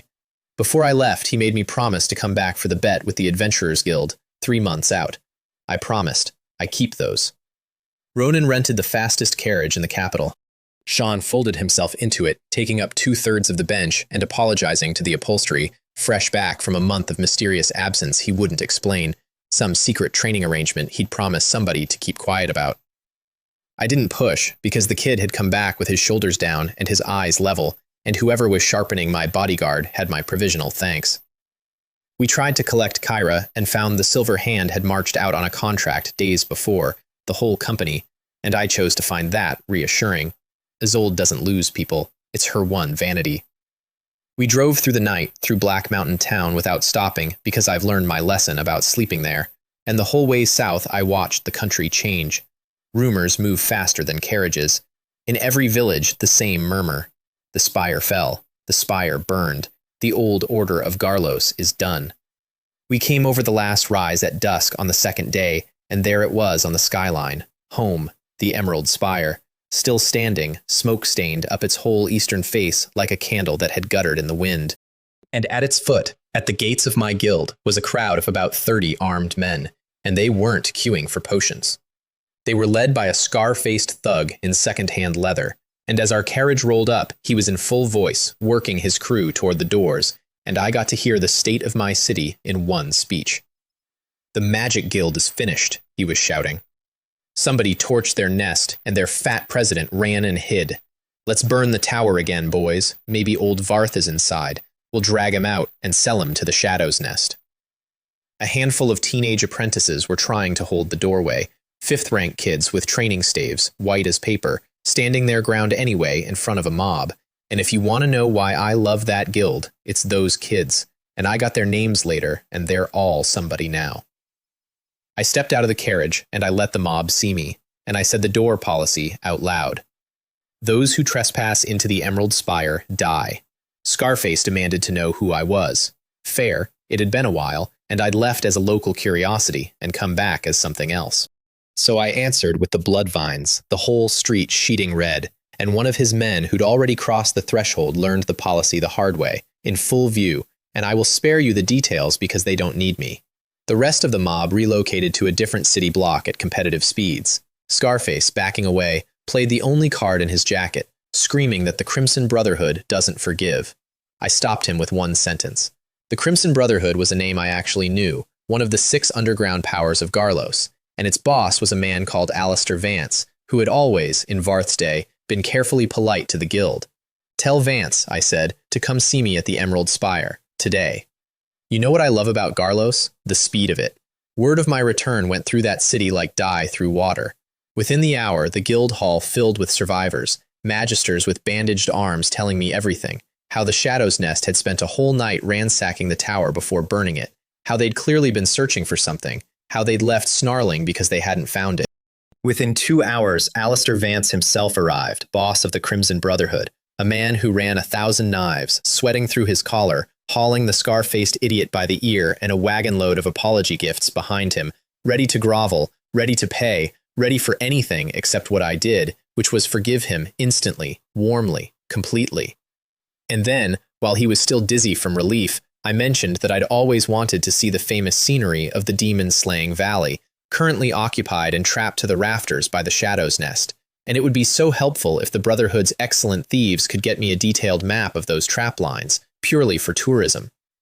Vance looked at me for a long moment, doing the math on what refusal cost versus what obedience cost, and answered like the survivor he is. It would be the Brotherhood's honor. Then the rest of Garlos arrived. I mean that almost literally. A dozen carriages, one after another, the leaders of every major power in the city, the Manus family, the Saruman's, the Rollins, the thief queen Isola, Old Man Gorn of the Black Market. Every one of them who'd spent the last 2 months watching from shore while my guild burned, all suddenly discovering their deep historical friendship with the Emerald Spire.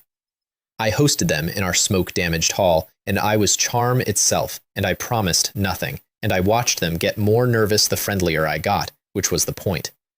Theron of the Manus family, the sharpest eye in that whole room, spent the reception looking at me the way you look at a river you used to swim in that has visibly changed category. 2 guests I asked to stay behind, and to those 2 I bowed, Theron and Torvin. The Manus and Eldrin families, alone in the whole city, had stood by us when standing by us cost something, had hidden and guarded Varth when the Shadow's Nest was hunting him. I don't forget the ledger's other column. To those 2 I said, comrades, and I meant it, and told them my plan, and watched Theron, who had personally seen the Shadow's Nest's fortifications, try to decide whether I'd gone insane. Because the plan was, we take the demon-slaying valley back, by tomorrow evening. And that night, Varth came home. I heard him before I saw him, that voice rolling through the guild hall. Damn it, where's that brat Kale? Did he elope? And then he was there, in the doorway, rounder than ever, loud as ever. And only if you knew him, only if you loved him, could you see it. The gray in his face, the way his hand stayed near the wall, the fat old lion with his strength poured out on the floor of a valley to buy his people's lives. We told each other our 2 months, and I watched him laugh at the 60 fireballs and go quiet at Lorcan, and when I finally asked, straight out, about the mana dispersion, he cursed Ronan for 3 full minutes and then deflated and said, well. With my body now, I probably can't even teach that little brat a lesson anymore. So I told him about the formula. Elemental essence, the one brew that regathers what he'd spent. I listed the ingredients, and I watched this legendary schemer light up like an apprentice, because the rarest piece, Corruption Heart, the guild had actually owned, right up until the Shadow's Nest looted the storerooms into the valley. Then we'll just take it back, I said. And Varth looked at me and grinned like the old days and said, damn it, all right, how? Here's how. You've seen me fight, so now watch me do the thing I'm actually best at. Commerce. That same evening, I had Theron call every faction leader back to the hall, and I stood in front of the 16 powers of Garlos and announced a business opportunity. In Orana, I said, I'd come into possession of a remarkable formula, and I dressed it up with a rumor about high elven ruins and Alderaan's own hand, which was a lie so shameless even Varth coughed, and it didn't matter because the product sold itself. The Mystic Potion. Everyone in that room knew the arcane potion, my auction legend, the brew that lifts apprentices into true mages. The Mystic Potion is its terrifying older sibling. It works on mages up to the 10th rank. It mass-produces magisters. I let that sit. I watched 16 sets of eyes do 16 sets of compound interest. Then, sorrowfully, the catch. The key ingredient, wizard grass, dies within an hour of picking. It only grows in one place, near Garlos, and wouldn't you know it, that place is the demon-slaying valley, currently full of bandits, and I'd never dream of asking anyone to take such a risk, so perhaps we should all wait patiently for 3, 5, 7 years until the situation resolves itself. The silence lasted about 4 seconds, and then the room stampeded. Alistair Vance was first on his feet, pledging the Crimson Brotherhood's every knife. For the dignity of Garlos, he said, with a straight face. The Rollan Patriarch promised 100 mages. Old Man Gorn was shouting over Isola. Theron, who had watched me build the trap in real time, who had privately concluded on the way in that this whole evening was a snare with money for bait, stood up last and threw his family in anyway. He caught my eye while he did it, and his look said, "Well played," and mine said, "Comrades share," and both of us meant it. By midnight, the compact was signed. 17 factions. Every mage in Garlos above the 5th rank. One target. Varth handled the split negotiations, gleefully, in his element, a fat shark in a tide pool. I went down to my old workshop, the one room in the tower the fire hadn't touched, and brewed field potions until dawn, and it felt like coming home, because it was. We marched at noon. In daylight, in column, banners up, dust plume visible for miles, the least stealthy assault in the history of the province, and every leader in that column thought I was insane until I explained it. The Shadow's Nest are ambush fighters, knife people, night people. Sneak into their valley in the dark and you're playing their sport on their field. March up at noon with 1,000 mages in formation and there is no sport, there's just arithmetic. They saw us coming, of course. That was the idea. The demon-slaying valley under the Shadow's Nest was an ugly thing to see. Our green valley, strung with watchtowers and whips. They'd turned the mithril mine into a slave pit, bought labor dying at 5 copper a day so their boss could armor his ambitions. That boss was a one-eyed veteran bandit named Grimmel, and at the moment our dust plume crested his horizon, Grimmel was standing on his tallest watchtower explaining to a hooded advisor why the Emerald Spire would never dare come back. He was, witnesses report, mid-boast. "If the Emerald Spire dares return," he said, "I'll eat this watchtower." The valley rim filled with mages, and the bombardment began, and I want to describe our tactics honestly. There were no tactics. That was the tactic. 1,000 mages stood on high ground, out of crossbow range, and cast their best spell, and then cast it again, in shifts, indefinitely. Flame storms and frost and lightning walking back and forth across the fortifications like weather with a grudge.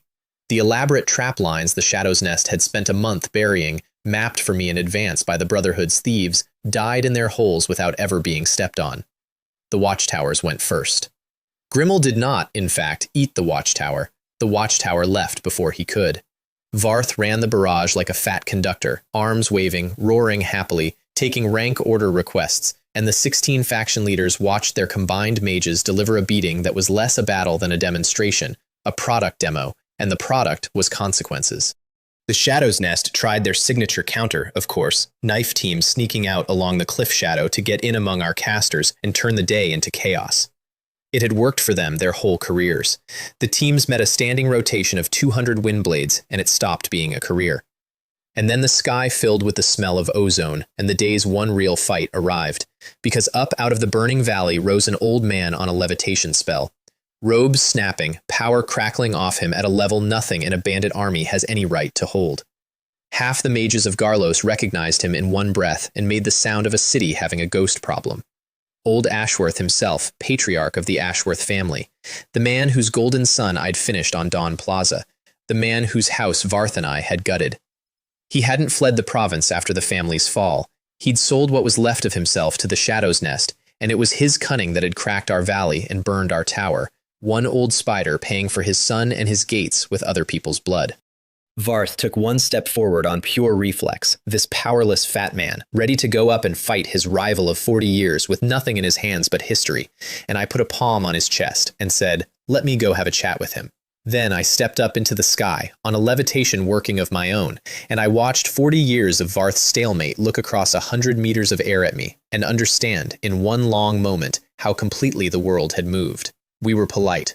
"Long time no see, Mage Kale. Long time no see, Patriarch Ashworth. What brings you to the demon-slaying valley today?" "Oh, just retrieving some things." And underneath the courtesies, I watched the old man's face do its private arithmetic, because he could feel what was standing across from him, and the answer to the arithmetic was, this was over before I came up here. He fought anyway, credit where due. He came at me with everything a 15th rank peak archmage of 60 years cunning can bring, fire and frost in old, wicked combinations. It lasted a minute.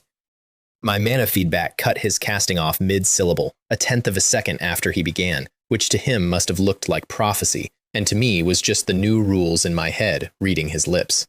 And old Ashworth, feeling the water close over him, went to his last resort, a scroll from his robes.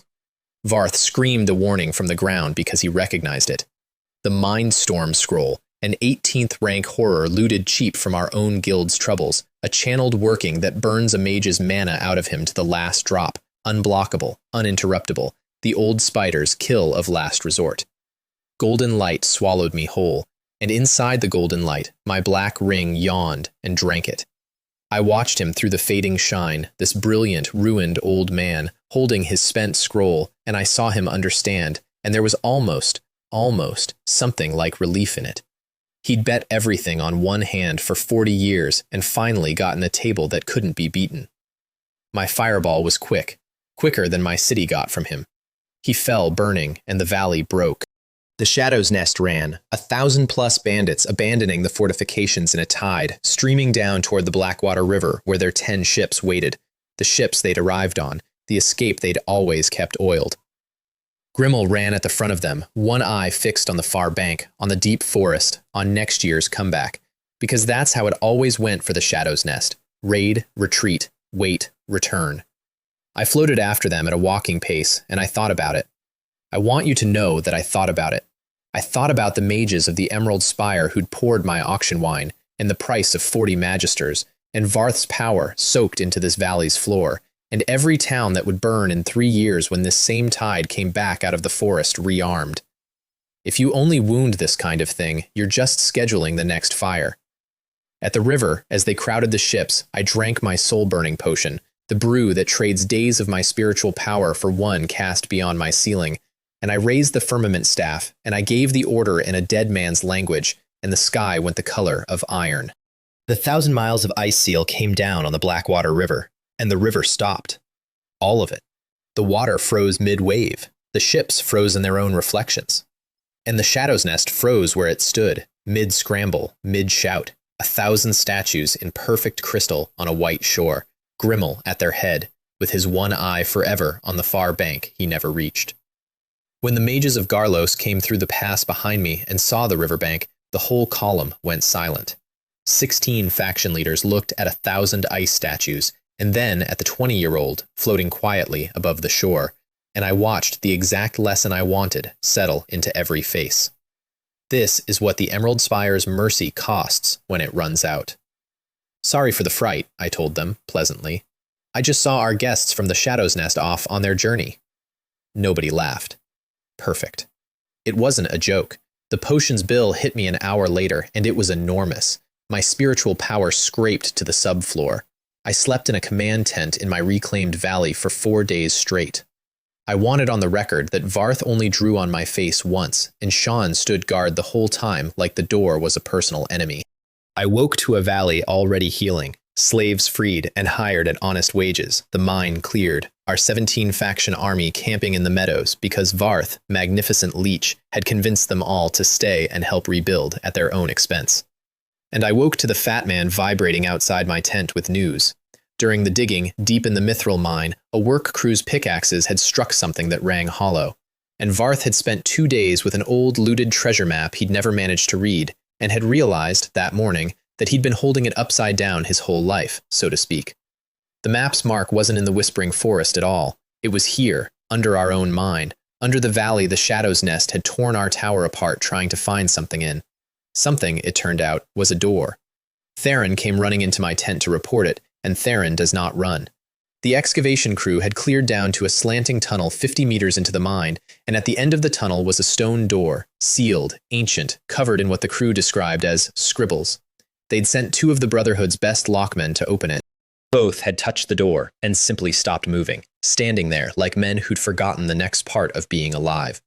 And when their friends dragged them back, the bodies came and the men didn't.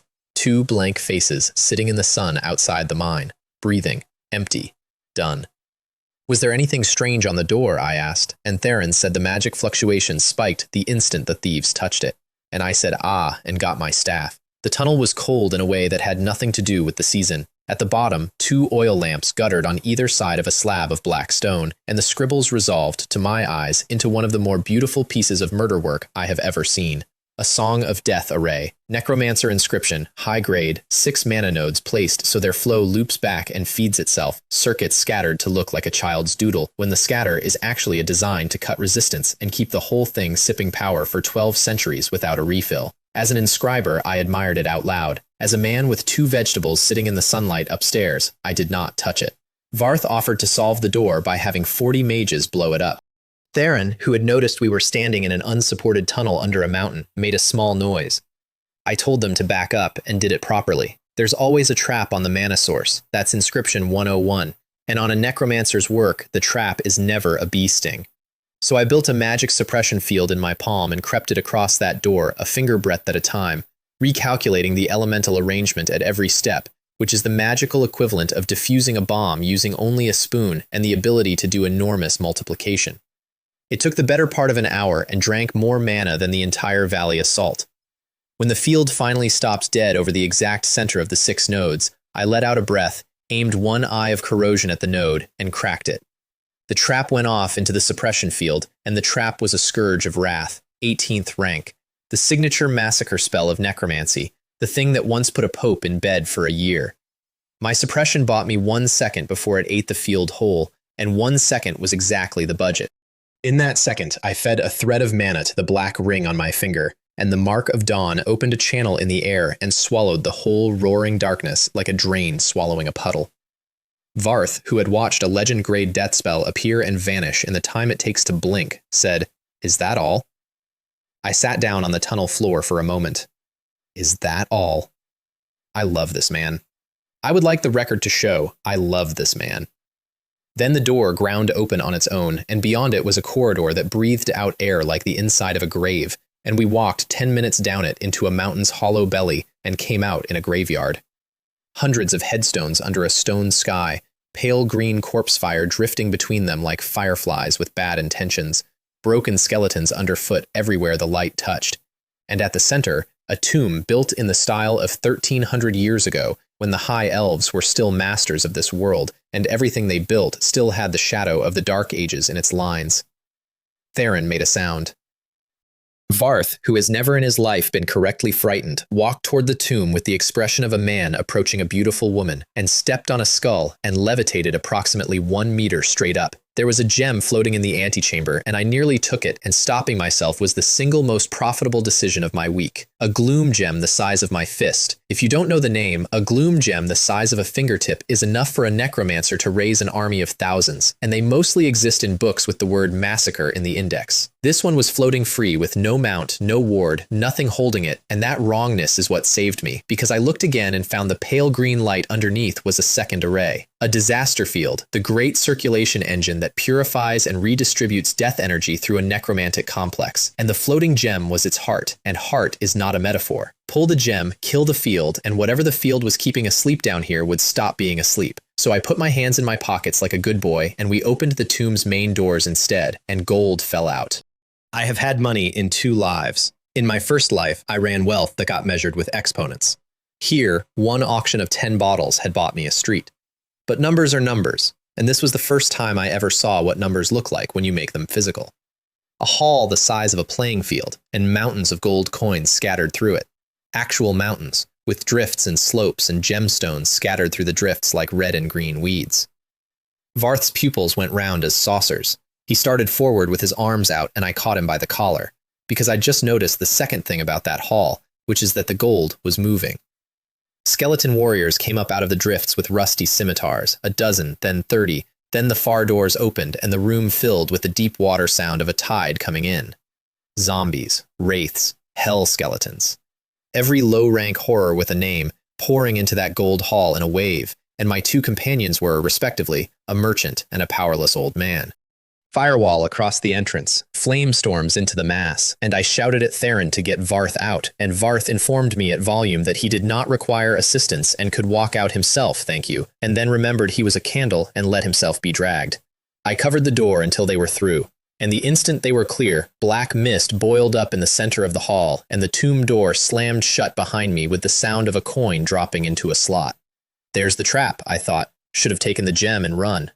The mist opened, and a young man in a black cloak stood in the middle of 1,000 undead. Pale as candle wax, elegant as a portrait, red-eyed, with an aura of death rolling off him that pressed down on my shoulders like weather. High vampire. 18th rank at minimum, and this one was heavier than the one that had come for us in Shadow Valley. Every undead in that hall had frozen when he arrived. The zombies had stopped growling, the wraiths had stopped weeping. I got my staff up and started the 1,000 miles of ice seal with a fairly clear sense of the odds. He walked forward through the ranks of his army. He looked at me for a long moment. And then he knelt. "Great immortal king," he said, "you have finally returned." I would like to describe my dignified reaction. I choked on my own spit. That was twice in 1 month, the possessed boy on Dawn Square, and now this, the same title, the same terrible devotion, and this time it came with an army bowing behind it. Then he raised one long white finger, opened his own forehead with the nail, and offered me the blood, and I understood what was happening and stopped breathing for a second. A vampire's blood oath. Blood as the vessel, life as the proof, loyalty until destruction, and the offer only goes one direction. They give it, you accept it, and it cannot be faked and cannot be broken. All I had to do was take a drop and touch it to my brow. I did think, briefly, about traps. Then I looked at the 1,000 undead and the 18th rank monster kneeling in front of me and thought, if he wanted me dead, he'd have coughed, and I dipped my finger. The blood was hot. That's how you know it's real, apparently. Vampire blood is ice, always, except in the one moment they burn their own soul fire into it to swear. It went onto my forehead like a live coal, and then 1,200 years of another creature's memory came through the door in my skull all at once, and when I came out the other side, breathing hard, the hall's 1,000 horrors were looking at me the way a garrison looks at a returning officer. His name was Silas, vampire. Half human, half high elf, born in the actual Dark Ages, and before he was a monster, he was a bodyguard, personal guard to a high elf noble named Lucian. And Lucian, it turns out, was Alderaan's half-brother. Here's the story, and it explains this entire valley.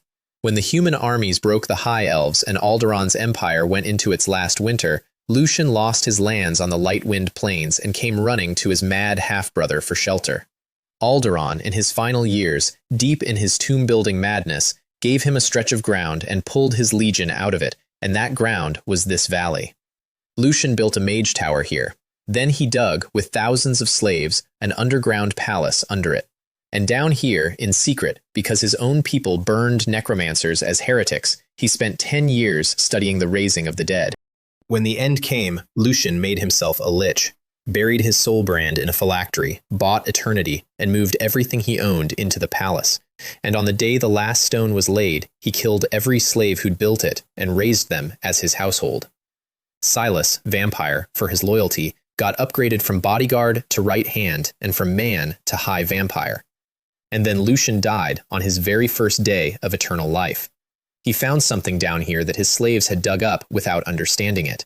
An altar at the bottom of his own palace, radiating holy power in a place designed to be a paradise for the dead, which, as Silas, vampire, put it, is like finding someone has lit a bonfire under your fish tank. And Lucian, being a genius, being mad, being 12 hours into immortality, went down alone to investigate. An hour later, he came out on fire. Not ordinary fire. The light burned through his body, then through his soul, then reached across the whole palace and burned the soul brand out of the phylactery too. Every undead near him turned to ash where they stood. Silas, vampire, survived by becoming a bat in the correct half-second, and never went down those stairs again. But his master left him a last instruction, gassed out while burning. 1,200 years from now, the immortal king will open the sealed door. Obey him. Follow him. So Silas, vampire, waited in the dark under a mountain for 1,200 years. And a crew of hungover miners with pickaxes finally opened the door, and out walked a 20-year-old with a soup-stained past and a black ring. I asked him to take me to the altar. The walk down was educational. Lucian's underground palace had a corridor of traps that Silas, vampire, disarmed at a rate of 1 every few steps. Arrows under flagstones, poison on the handrails, and eventually a teleport tile whose destination Silas, vampire, declined to discuss. There was also a room full of ancient bookshelves that I got briefly excited about until my guide explained, respectfully, that it was the dungeon and it currently held 3 demons from the abyss. I stopped asking about rooms. At the bottom, past everything, a stair went down to a river of magma with an altar standing over it and a path of moonstone leading in.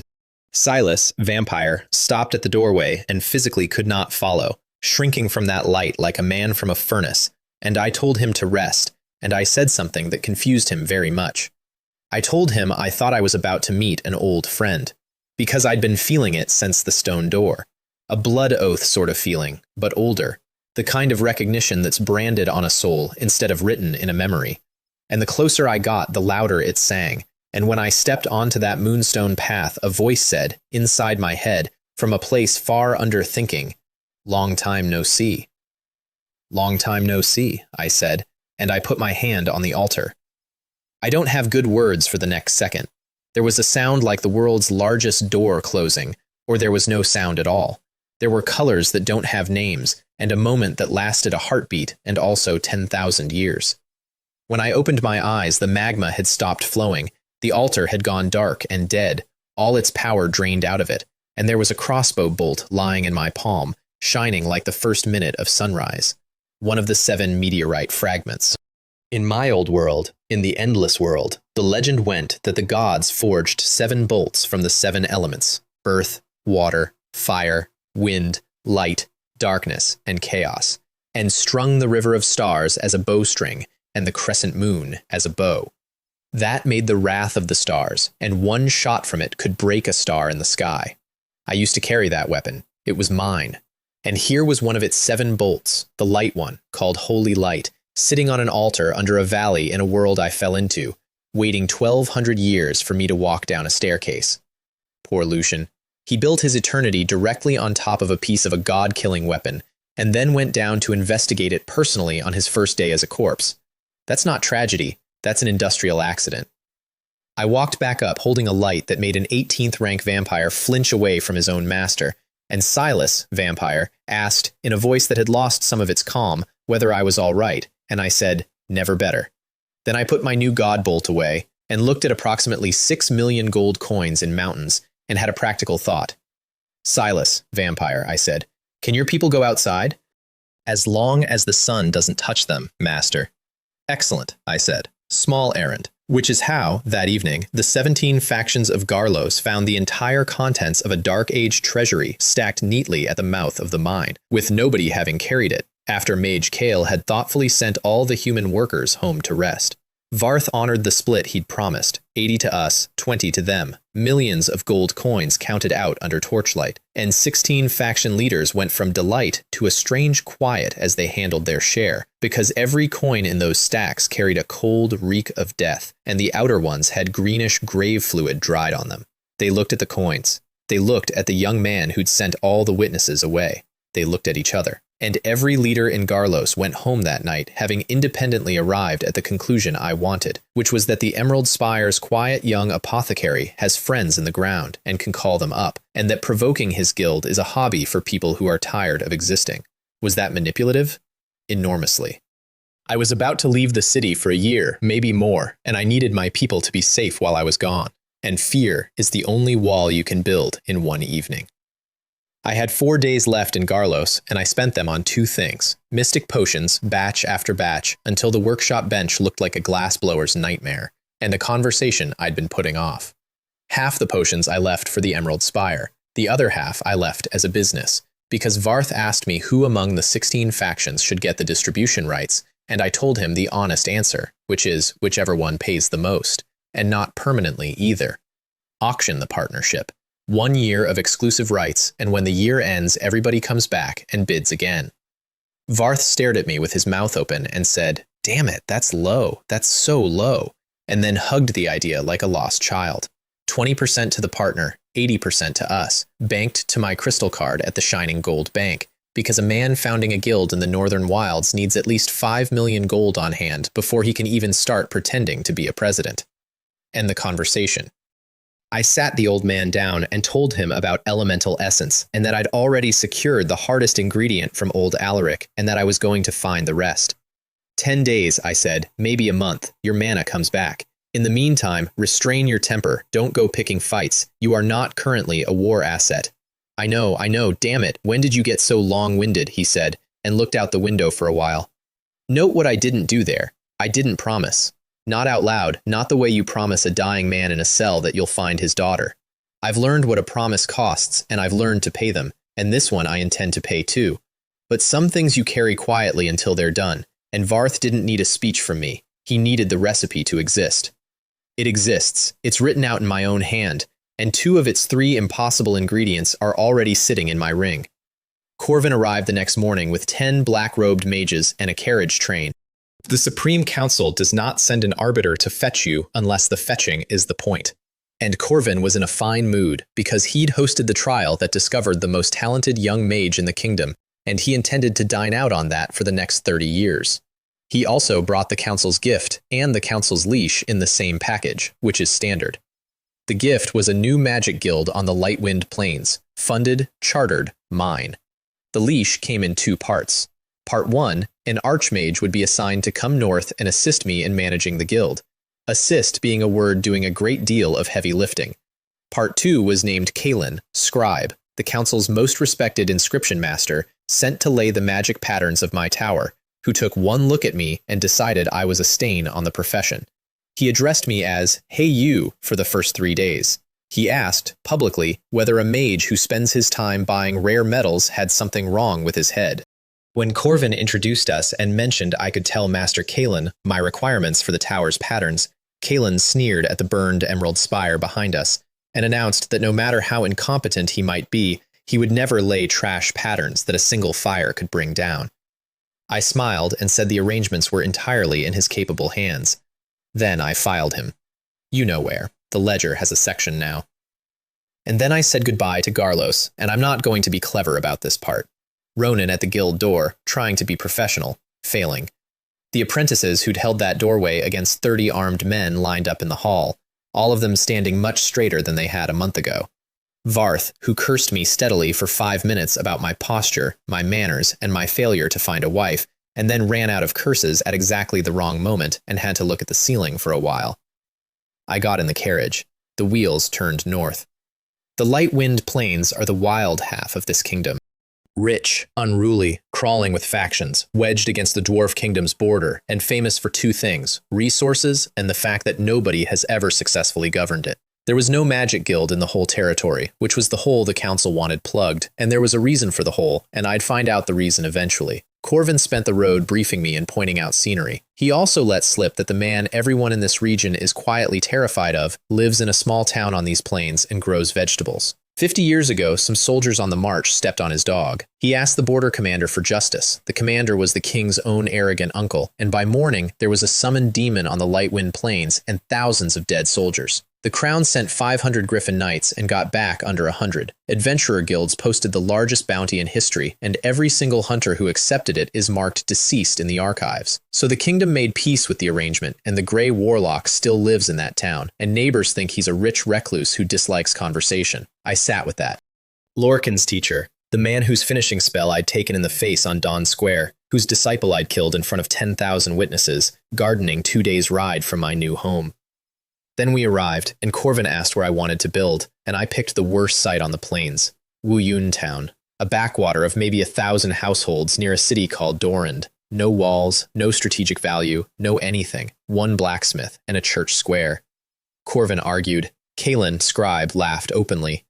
I said it was quieter here and refused to explain, and eventually Corvin gave up and sent word to the council, and 3 days later an engineering team arrived, and the tower of the Lightwind Plains Magic Guild began, in a place with 300 people and a lot of grass. Why there? 2 reasons. Small reason, it's the last place a Duke's assassin looks. Big reason, I'll get to. The plains are more interesting than they look, Torian said, and Torian doesn't waste sentences. And on our first afternoon on the site, my new neighbors introduced themselves. A dozen carriages came out from Durand and disgorged about 30 armed men and a plump merchant in his 40s named Thorin, president of the Northern Merchant Guild, which controls better than 80% of the ore trade in the city. Thorin had just found a fine iron vein under Wuyun Town, had sent a man to buy the land deed from the impoverished local noble who owned it, and had discovered the deed was already sold. To a young man from Garlos, who apparently wanted to build a tower on it. He offered me 5,000 gold, then 6, then 7, with a lecture about how enormous a sum that was and how I would never see it again. And when I declined for the 3rd time, Thorin waved a hand at his 30 men and said, "Go and have a good talk with this gentleman." Corvin, alarmed, warned him not to do anything foolish. Thorin assured him nobody would be hurt. Corvin rolled his eyes, and I found out later he was thinking, "You idiot, I'm worried about you." "Silas, vampire," I said, "don't waste too much time." "Yes, master, 15 seconds." I counted.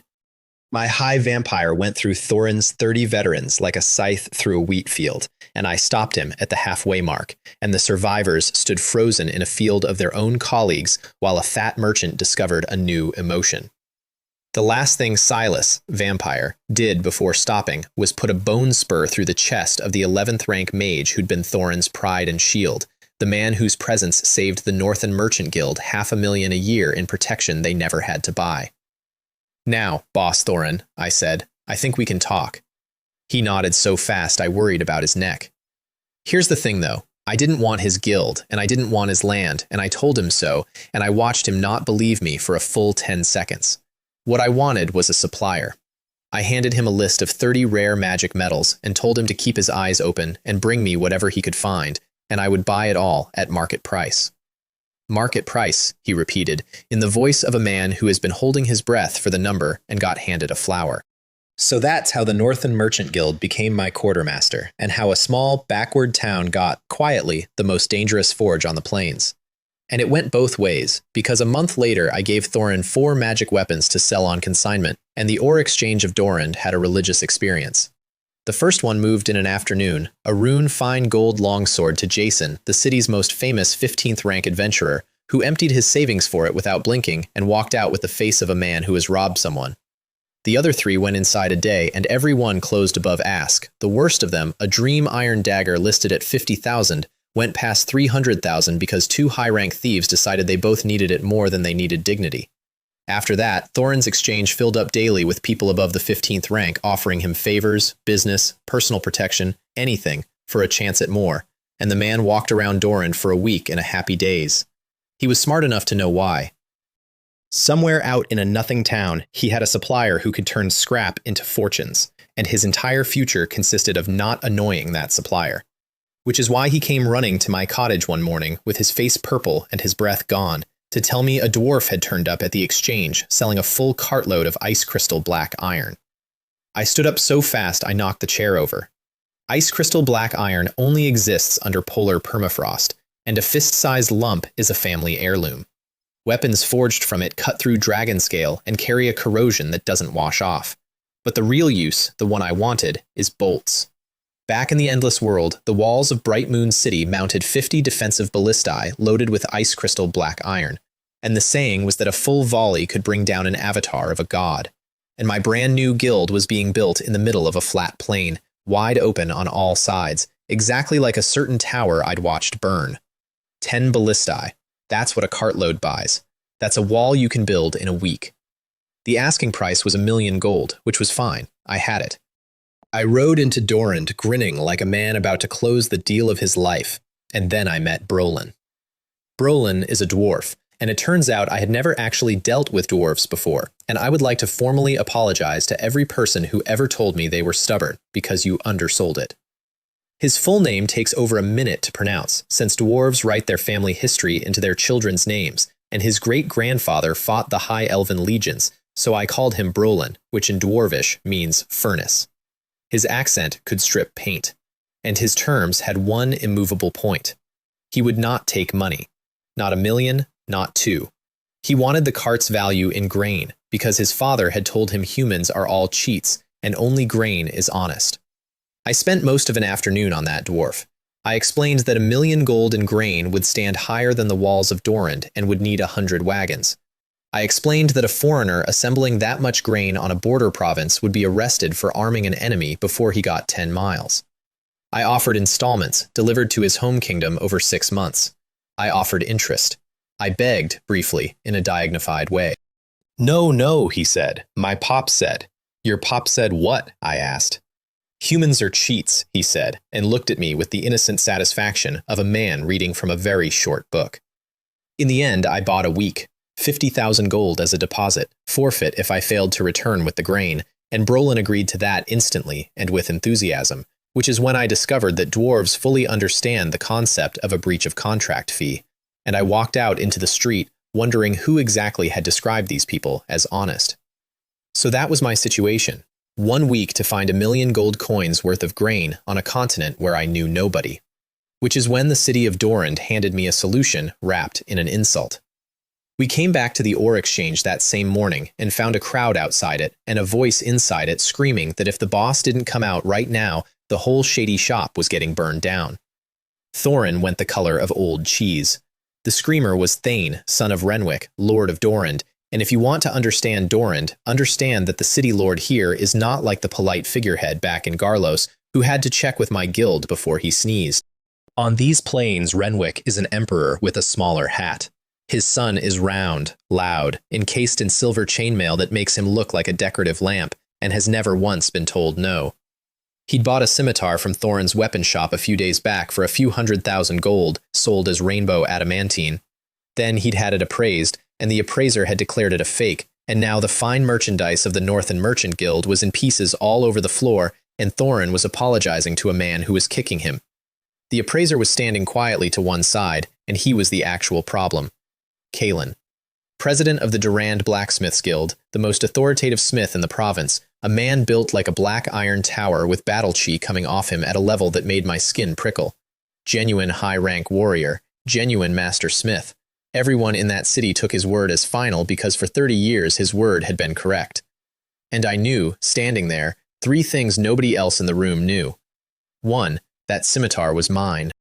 I'd forged it, and Thorin had sold it on consignment. And Thorin was currently getting kicked for it while carefully avoiding my eyes because in his calculation, offending Thane costs a beating and offending me costs a merchant guild, and he'd decided to eat the beating in silence. Loyalty of a sort, I'll take it. 2, it was absolutely rainbow adamantine. 3, Kalen was completely right, by every rule he'd ever been taught, and that's what made the next 10 minutes so enjoyable. Because rainbow adamantine, as every smith learns, comes out of the forge dull. Lightless, gray, ugly, and only when you pour mana or battle chi into it does it burn with its colors, one color for each magical attribute.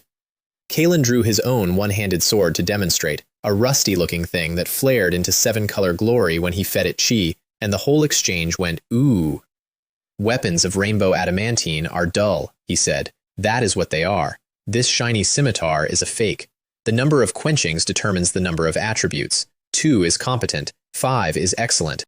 7 is the ceiling of a master and the proudest achievement of a career, and Kalen had achieved it, and stood on it, and had every right to.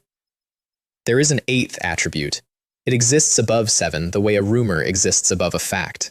You cannot reach it with 7 quenchings, or 10, or 100. You reach it with 1.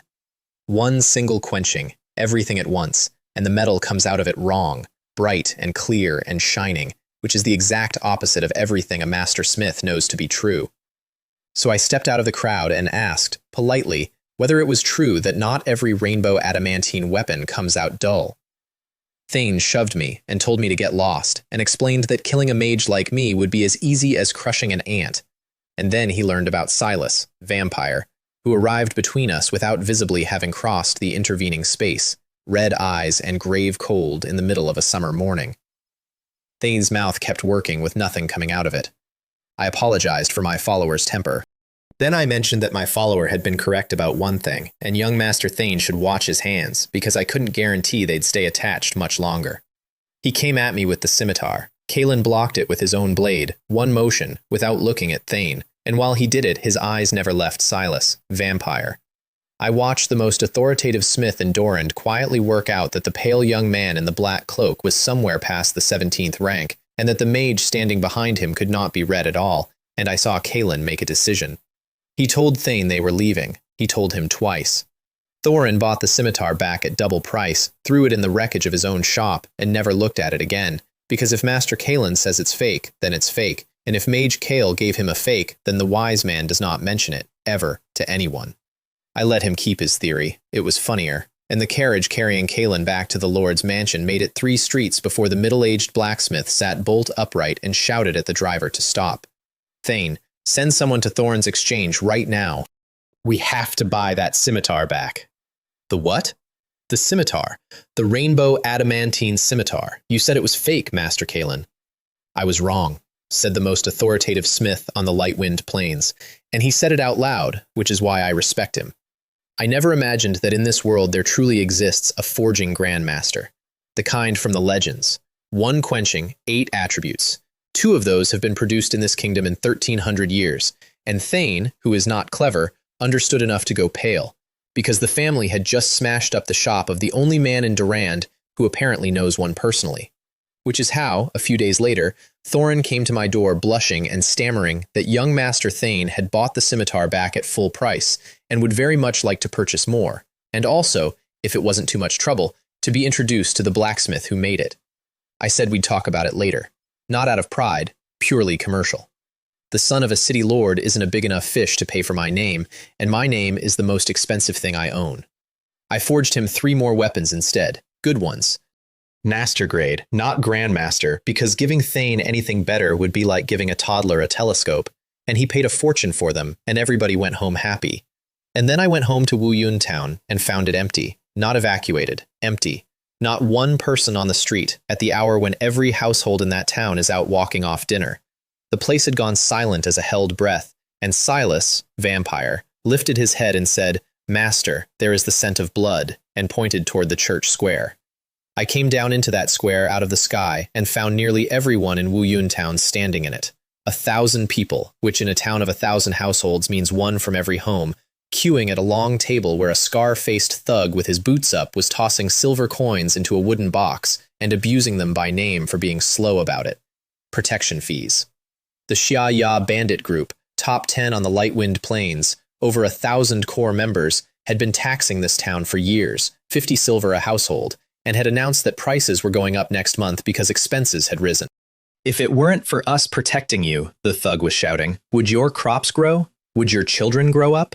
Old Radek found me before I could move. Radek is my neighbor, a blacksmith in his 50s who forges farm tools nobody needs anymore, and who, from the day I moved in, has been bringing me food I didn't ask for and asking me nothing at all about myself. He grabbed my sleeve with his face the color of chalk and told me to run. "There's a path by the woods," he said. "Get out of town and hide until dark. These animals don't just take money. They take the young men. They conscript them or they sell them. Why do you think I let my own son idle in the city instead of coming home? Go. Please." An old man who forges hose was standing in a bandit-occupied square worrying about my personal safety. "Uncle Radek," I said, "don't worry, they're not going to catch me." And that's when they dragged in a young man in adventurer's leathers, cursing and struggling and shouting the way a man does when he's had a lot of practice at bravado and none at courage. Radek made a sound I've only heard from people at funerals. Yorick, son, his son. Home on exactly the wrong day. The one day a month the old man had begged him to stay away. The thug in charge, whose name was Garrick, walked over and hit the boy hard enough to swell half his face shut. Then kicked him. Then started in properly. And old Radek, a 50-year-old blacksmith, shoved through the crowd and put himself over his son and took a dozen bandits' boots on his own back instead. He got as far as the words, "Let go of my boy," before he was coughing blood on the flagstones. The thug started to say, "Old man, if you want to die, I'll oblige." At which point I decided I'd seen enough of Wuyun town's tax policy. The blood vines came up through the square in a red tide, and every bandit in it went off their feet at once. I kept the growth carefully off the townspeople, which took more concentration than the spell itself, and then I walked out through 1,000 staring neighbors, my landlady in the front row already telling everybody she'd known from the start there was something special about that boy. And I stood over Garrick while the vines held him. "Honestly, Mr. Garrick," I said, "I don't think you're going to have time for dinner." He told me the Shaya bandit group would never let this go. His boss would come. I didn't know who his boss was, and I said so, and I told him he talked too much, and then the gem on my staff lit up, and that was the end of the town's tax collector. The dozen survivors got a better deal because I'd just realized something. I told them they could leave once they'd left behind everything on their persons. They dropped their weapons instantly. They carried the coin box to my feet with the enthusiasm of altar boys, and then I clarified the word everything.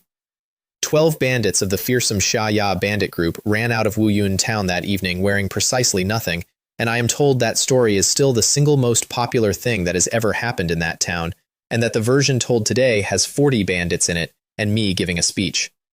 Why did I make them strip?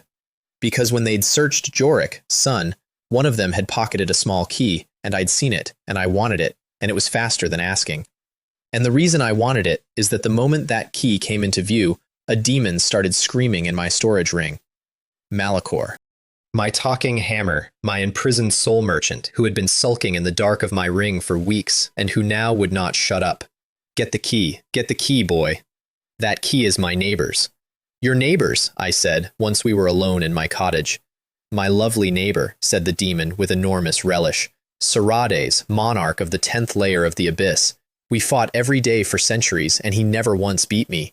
And then Alderaan came down into the abyss with his magic legion, and went through the 10th layer in a single evening like a mill through grain, and my lovely neighbor fled into my palace for shelter. And you sheltered him, I said. I ate his soul, said Malachor. The abyss is like that. He'd have done the same. He was very sweet about it. Souls carry memory, and Sarades, it turns out, had spent centuries collecting rare magic metals, and had at some point built himself a power in this world, and used it to hoard the finest metals of Anriel in a vault in the Evergreen Mountains, and had left the key with a human servant. 1,200 years and a lot of dead servants later, that key had ended up in the pocket of my neighbor's pickpocket son. The mountains are a no-man's land at the meeting of 3 kingdoms. Poisoned forest, monstrous beasts. Nobody goes there. The vault door is one solid slab of eternal adamantine, and without that key, 10 legendary mages casting together couldn't scratch it. And what's in it for you? I asked, because Malachor being helpful is a symptom. Some things in that vault are mine, he said, and for once he didn't sound smug. Soul power of mine that Sarades took in the war. Alderaan sealed me in this hammer with soul power. If I get those back, I might get out of this damned hammer. Everybody in this story wants something. At least the demon is honest about the price list. So that's item 1 on my new agenda, a demon monarch's metal hoard. And I'll be honest with you, I want it so badly my hands itch. But it had to queue, because I still had 6 days to find 1,000,000 gold in grain, and the next morning the mayor of Wuyun Town came to visit. Mayor Alara of Wuyun Town is a soft, smiling, pink man in his 40s who has held his office for years through a strategy of exquisite cowardice. Every single month, 3 days before the Xiaya collectors arrive, the mayor discovers urgent official business in Durand. Every month. For years. The locals joke that his business trips are more regular than the moon. He came to my cottage with a dozen townsfolk and a smile like a wet handshake, and spent 10 minutes establishing that he was delighted to have a mage in town, and then arrived at his actual errand, which was to frighten me into leaving. You've killed an important figure of the Xiaya bandit group, Mage Kale. They will come for revenge. You're strong, but you're one man. This is for your own good. An important figure, Garrick, who never made it to 10th rank, collecting coins from farmers. If that's their important figure, I thought, then their revenge is a rumor with a limp. I told the mayor I would consider his advice, which is a sentence I have started deploying the way other people deploy doors. And on his way out, he tried one last time to impress me with how dangerous these people are, and gave me, without any idea what he was handing over, the answer to my grain problem. Just a few days ago, he said, those animals kidnapped the son of the Lord of Roland City. Roland City. I sat with the name for 2 days before Thorin filled in the rest, and when he did, I laughed out loud in the man's face. Roland City is the richest city on the Lightwind Plains. Its tax revenue in 1 year equals 5 years of Durand. It is famous across the whole kingdom by a single nickname, the Granary of the Lightwind Plains. And the Lord of Roland City had posted a bounty for his son's return, and the bounty was not money. The bounty was one request. Anything from the wealthiest lord on the plains if it was in his power to give. I need 1,000,000 gold coins worth of grain, and there is exactly one man on this continent who could hand it over without checking a ledger, and a band of thieves has kindly taken his son hostage. If I were a religious man, I would have gone to a temple. Instead, I went to the Adventurers Guild of Durand to buy information, and got mugged. Not seriously. A skinny young pickpocket lifted my coin purse in the crowded mission hall, and Silas, vampire, caught his wrist without turning around, and the kid dangled there swearing that the Black Hand Brotherhood would avenge him. Which was interesting, because the Black Hand Brotherhood is the pickpocket gang that my neighbor's useless son Jorik ran with, so old Rodek's boy has apparently made a career of the one profession I hold in genuine contempt. His name was Jaren, and I gave him a demonstration involving his own feet and a small amount of fire, and then I hired him. 10,000 gold for a full file on the Xiaya bandit group in 3 days. Numbers, strength, leadership, habits, and if possible the color of the boss's underwear, the more detail the better. Jaren's face when he heard the number is one of my favorite memories of that whole month. and the file he brought back 3 days later was so good it made me suspicious. The Shaya bandit group was not originally a bandit group. 20 years ago, in a prosperous place called Shaya Town, plague broke out, and the first man to spot it was the captain of the town militia, Wei Shen. He went to the mayor and was ignored. He rode to Roland City to beg the Lord's court for help and was thrown out of the gate before he got inside it because he was nobody. A week later, the town was dying by the hundred, and the survivors ran, sick and healthy, together, and what met them on the road was the army of Roland City, whose orders were to make sure the plague did not travel. Thousands died on that road in one night. The clean ones went into cells for observation.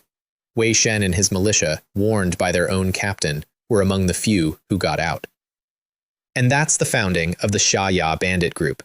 And I want to be careful here, because knowing where a monster comes from is not the same as forgiving what it eats. 20 years later, Wei Shen runs 1,000 corps members, contends with regular armies, and has spies in every lord's manor and every adventurer guild on the plains, which is why Roland City has spent a decade failing to catch him. They even hired the Sky Knights once for a scorched earth sweep of the Dragon Mountain range, where the group is based, and caught nothing but stragglers. And the reason the file was too good is that Jaren hadn't written it. He'd asked a friend of his late father's, an old man named Rin, who runs the Dorand Library, and Rin had told him the whole history. Then handed over a map of the Dragon Mountain range drawn in ink that was still fresh, detailed down to individual ravines. The sort of map a man can only draw quickly if he has known that ground intimately for a very long time. A librarian. With the bandit stronghold in his fingertips. I invited him to dinner to say thank you. He sent word back that dinner wasn't necessary, but if I had the time, I could come and see him at the library. The Library of Durand sits in the best district of the city. Marble plaza, fountain, doves, robed mages crossing back and forth with high elven texts under their arms. In a province the council never gave a magic guild, the library became the guild by default, and every mage in Durand orbits it. The man they orbit was waiting for me in a rattan chair on a second-floor terrace with a tea set for 4 already poured and a plain cyan staff leaning at his side that made the hair stand up on my arms. "Good afternoon, Mage Kale," he said. And then, while I was still bowing, he continued, pleasantly, as follows. "If I remember correctly, you took Torian as your teacher about half a year ago and entered the Garlos Magic Guild on his introduction. Oh, and at your first rank certification, your mana output lasted 28 minutes, yes? Remarkable. I've never in all my years seen a mage sustain output for 28 minutes. I sat down carefully. Understand what just happened. The 28 minutes was a guild secret Varth had buried so deep the Supreme Council never got it. And half a year is my real answer, the one that would end me if it ever got out, because half a year ago I was not a mage at all. I was a gamer waking up in a stranger's body, and no living person knows that except Torian, who would sooner joke about his own funeral. I'd walked into a library and been handed my own file. You seem to know me well, I said, with a smile I could feel sitting wrong on my face. Only the tip of the iceberg, he said. There is much I don't understand. How you went from knowing nothing of magic to a 16th rank great archmage in half a year. How one man is a master of both potions and forging. To be honest, Mage Kale, the more I learn about you, the more I feel my own ignorance. Then he offered me a deal. The mages of Durand follow this library. If he asked, they would follow me instead, into the new guild, dozens of them, real strength on day 1 instead of a tower full of hired workmen and a council inscriber who hates me. What he wanted in return was a chair. I asked which chair. He said, Chief Judge. That's not a small ask. In a magic guild, the chief judge handles anything touching the guild's security with full authority and can, on that pretext, act over the president's head. Most guilds leave the post empty or let the president hold it himself, precisely because it is the only seat in the building from which you can legally strangle the man in the top seat. And I said yes almost immediately, and I want to explain why, because it looks stupid. He's a legend. I could not read him at all, and I can read almost anyone now. If a man of that grade wanted my guild, he could have it by walking in and clearing his throat, so his asking politely means he needs the guild to be mine for whatever he's actually here for.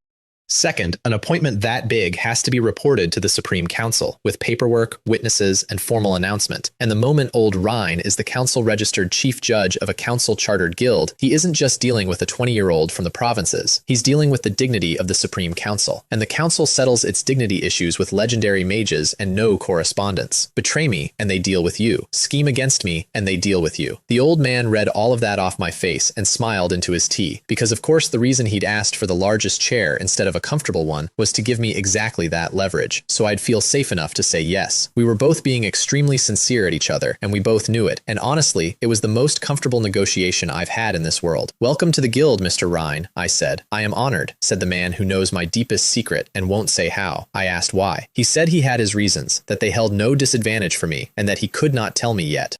We haggled over the timeline like two fishwives. 3 months, 2 months, and settled on one, and when the month is up, he pays. That's a promise with a date on it, and I have opinions about promises. And before I left, he gave me 2 more things. The first was the location of Wei Shen's real lair, and it is not the Dragon Mountain Range.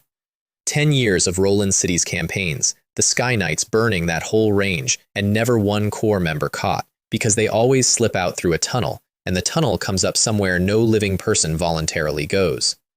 The ruins of Shia Town, the Plague Town, the graveyard of everyone they lost. Wei Shen took his people home and hid inside the memory of the thing that made them.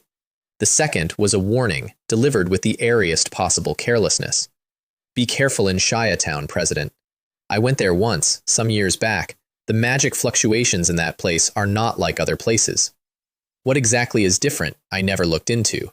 These old bones aren't what they were. A legendary mage went to a plague ruin, felt something wrong in the fabric of magic itself, and decided not to look. And a month from now, he'll tell me why he came to my guild, and I would bet the entire contents of a Dark Age treasury that those 2 sentences are the same sentence. So here's where I am. 6 months ago, I woke up in this world, in a stranger's body, with a head full of a dead game's knowledge and nothing else, and I stood in the corner of my own auction in a robe with soup on it, while a room full of nobles screamed money at bottles and didn't know my name. Today, I have a guild of my own rising out of the grass on the light wind plains, a legendary mage asking me for a job, a council arbiter fetching my luggage, and an 18th rank vampire standing at my door all night because he doesn't like the shape of the moon. I got the crossbow bolts for the walls. I got a demon monarch's vault key sitting in my pocket.